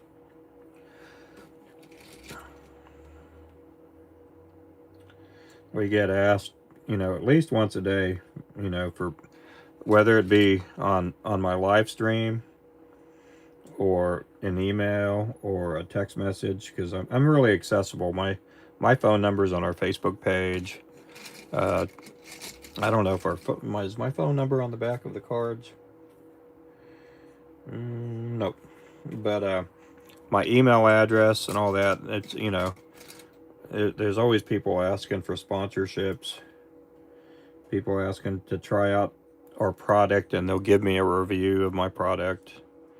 And a long time ago, we would go back and check to see how many followers they had and stuff. And I know they're trying to start out. They're trying to create a channel, and they may have 50 followers or subs or whatever.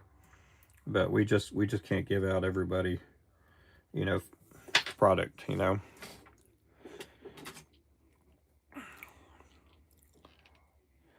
And I visited my dad, brother in North Carolina, but had a. Oh yeah, oh cool. Hey there, Victoria. Sorry, I ghosted y'all. Got busy cooking lunch. What'd you make for lunch? What's for lunch today, Miss Victoria? What is for lunch? What are you making?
Okay, let's get these under the lights.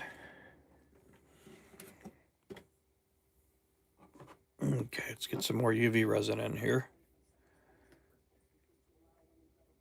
I'm eating steak and eggs. Oh my goodness, that sounds good.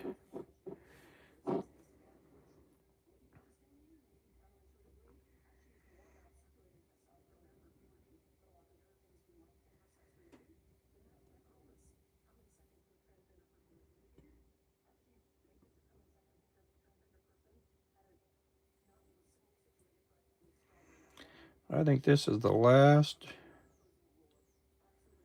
UV resin. I may get a little bit more out of it. I'm going to go ahead and put this upside down. That way all of it goes to the bottom or to the top.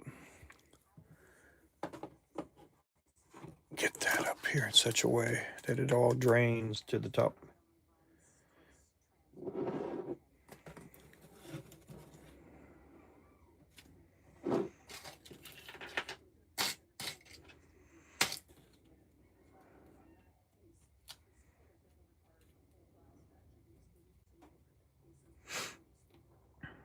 But it is fun to live stream, and there's some people that again they get so addicted to it that it just ruins everything in their life. It ruins their family life, it ruins their marriage life.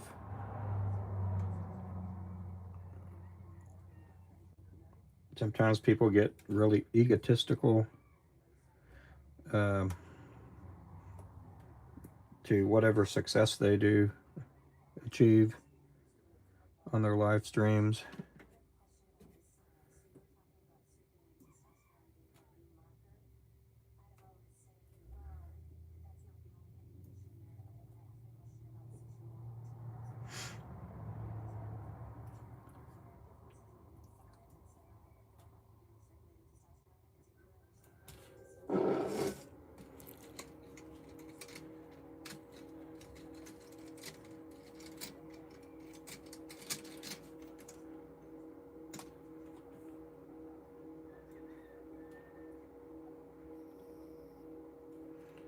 a lot of times I'm just in the shop.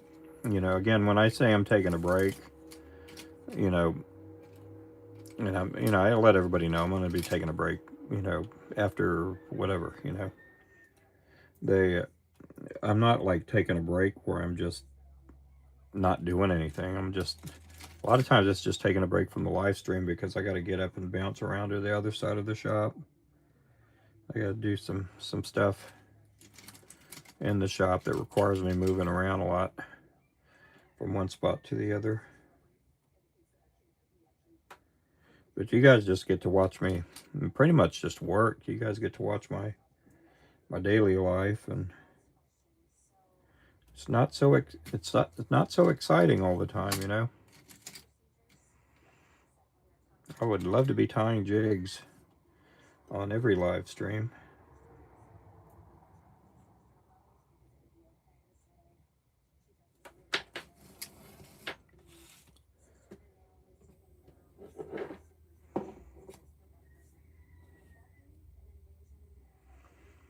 Yeah.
Hey there, Sedan. Welcome in, welcome in, welcome in. I'm just putting jig heads on. Or putting eyes on. I gotta put some more spinner blades on here soon.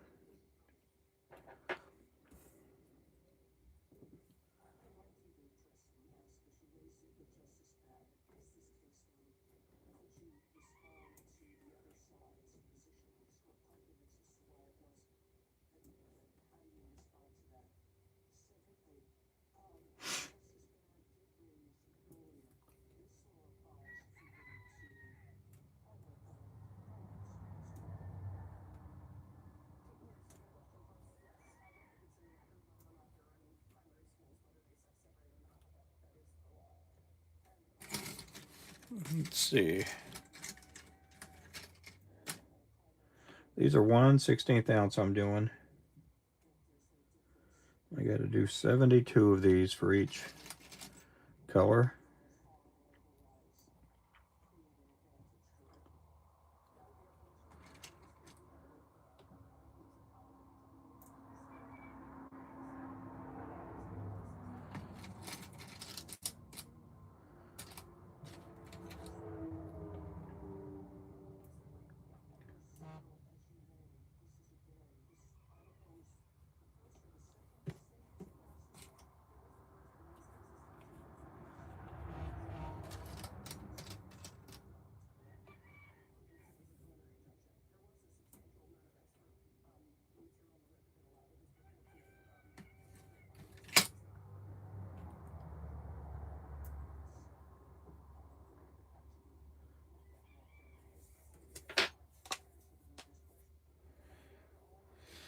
Oh, I'm using, I have an iPhone 17 Pro Max. I just got it a few months ago. I had been using a Samsung S22 Ultra, but I had that phone for, you know, 4 years or whatever.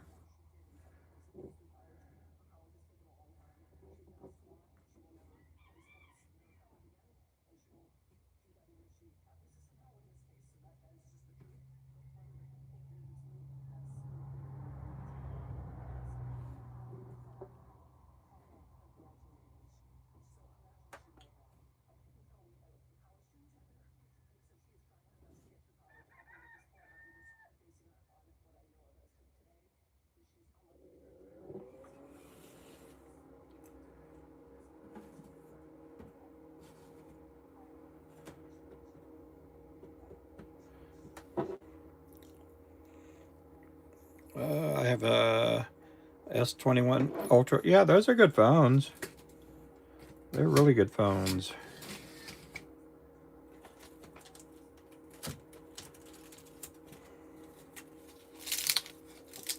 Oop, wrong package.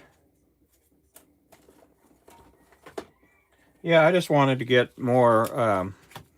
I was having issues with connecting. I was having issues with connectivity with the S22. I don't know if it just did some kind of update, and I was having a lot of drop calls and different things like that occur, and I just wanted a newer phone with a new camera on it. And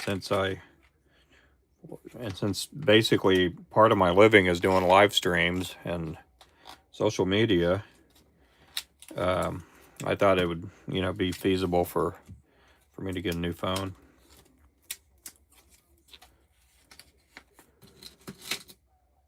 Plus, I hadn't had an iPhone in a long time, so I thought, let's get an iPhone. My wife got one. She really liked it, and so it just kind of made sense for me to do that. Or 10 or 15 before, yeah. I like it. I like the 17. There's a little bit of adjusting and getting used to it.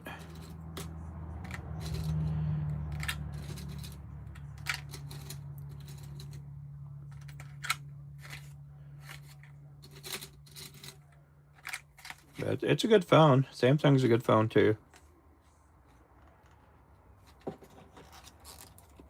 I think in some ways they create these phones to. Another thing I thought that was kind of disappearing was the sharpness of my S22. I have a feeling that,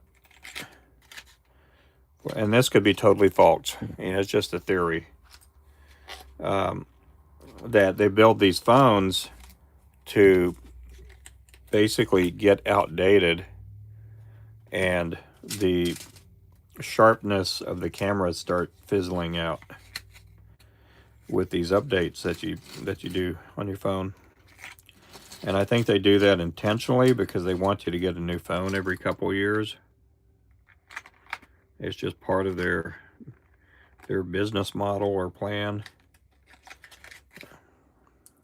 Like, hey, let's make a phone that's not only going to be outdated because it's an older phone, but let's start deteriorating the effectiveness and the sharpness of their cameras, the mics, and all that.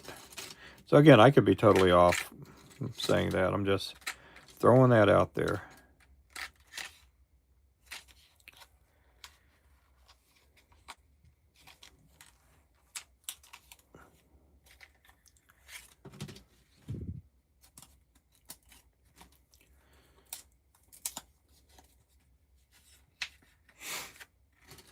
Okay, these are the new chartreuse heads. 2, 4, 6.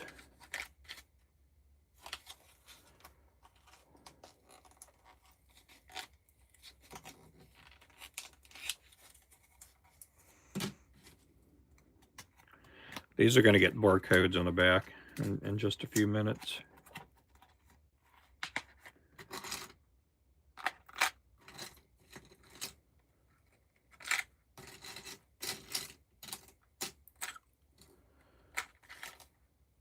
Oh. 2, 4, 6.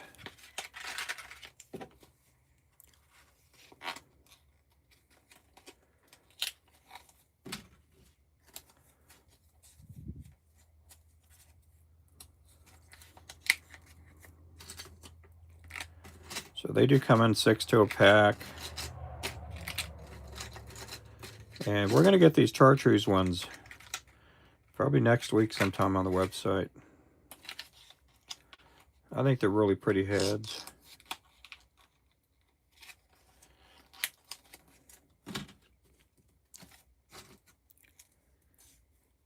Welcome in, man. We got 48 people in here.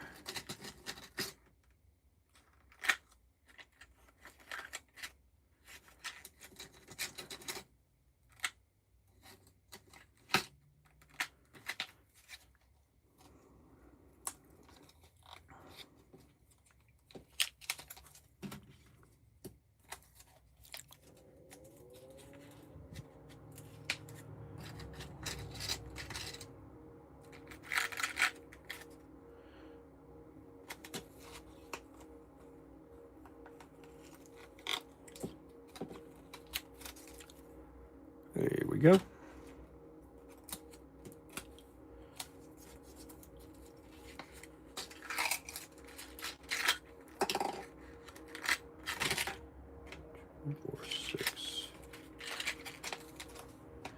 I gotta go get the stickers for these, so I'll be right back.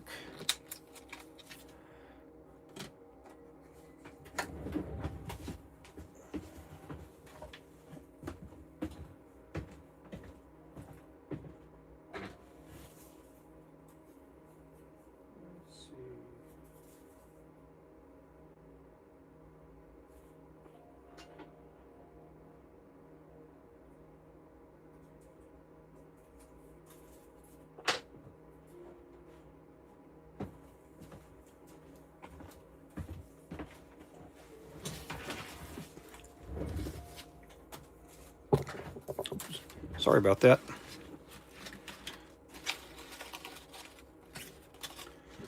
Okay, let's see how many of these we have. 2, 4, 6, 8, 10, 12.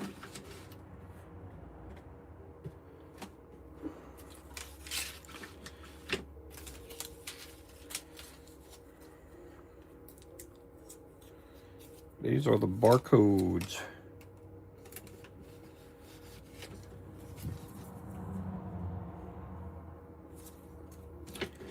These are the barcodes.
This is a backer. This will go on the back of the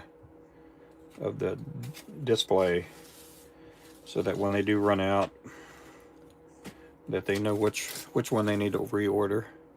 So guys, I'm going to take a little break here, and we'll see you guys later on. Thank you guys so much for coming in, and you guys have yourself a fabulous day, and make sure to subscribe, and we'll catch you guys later on today. See you later.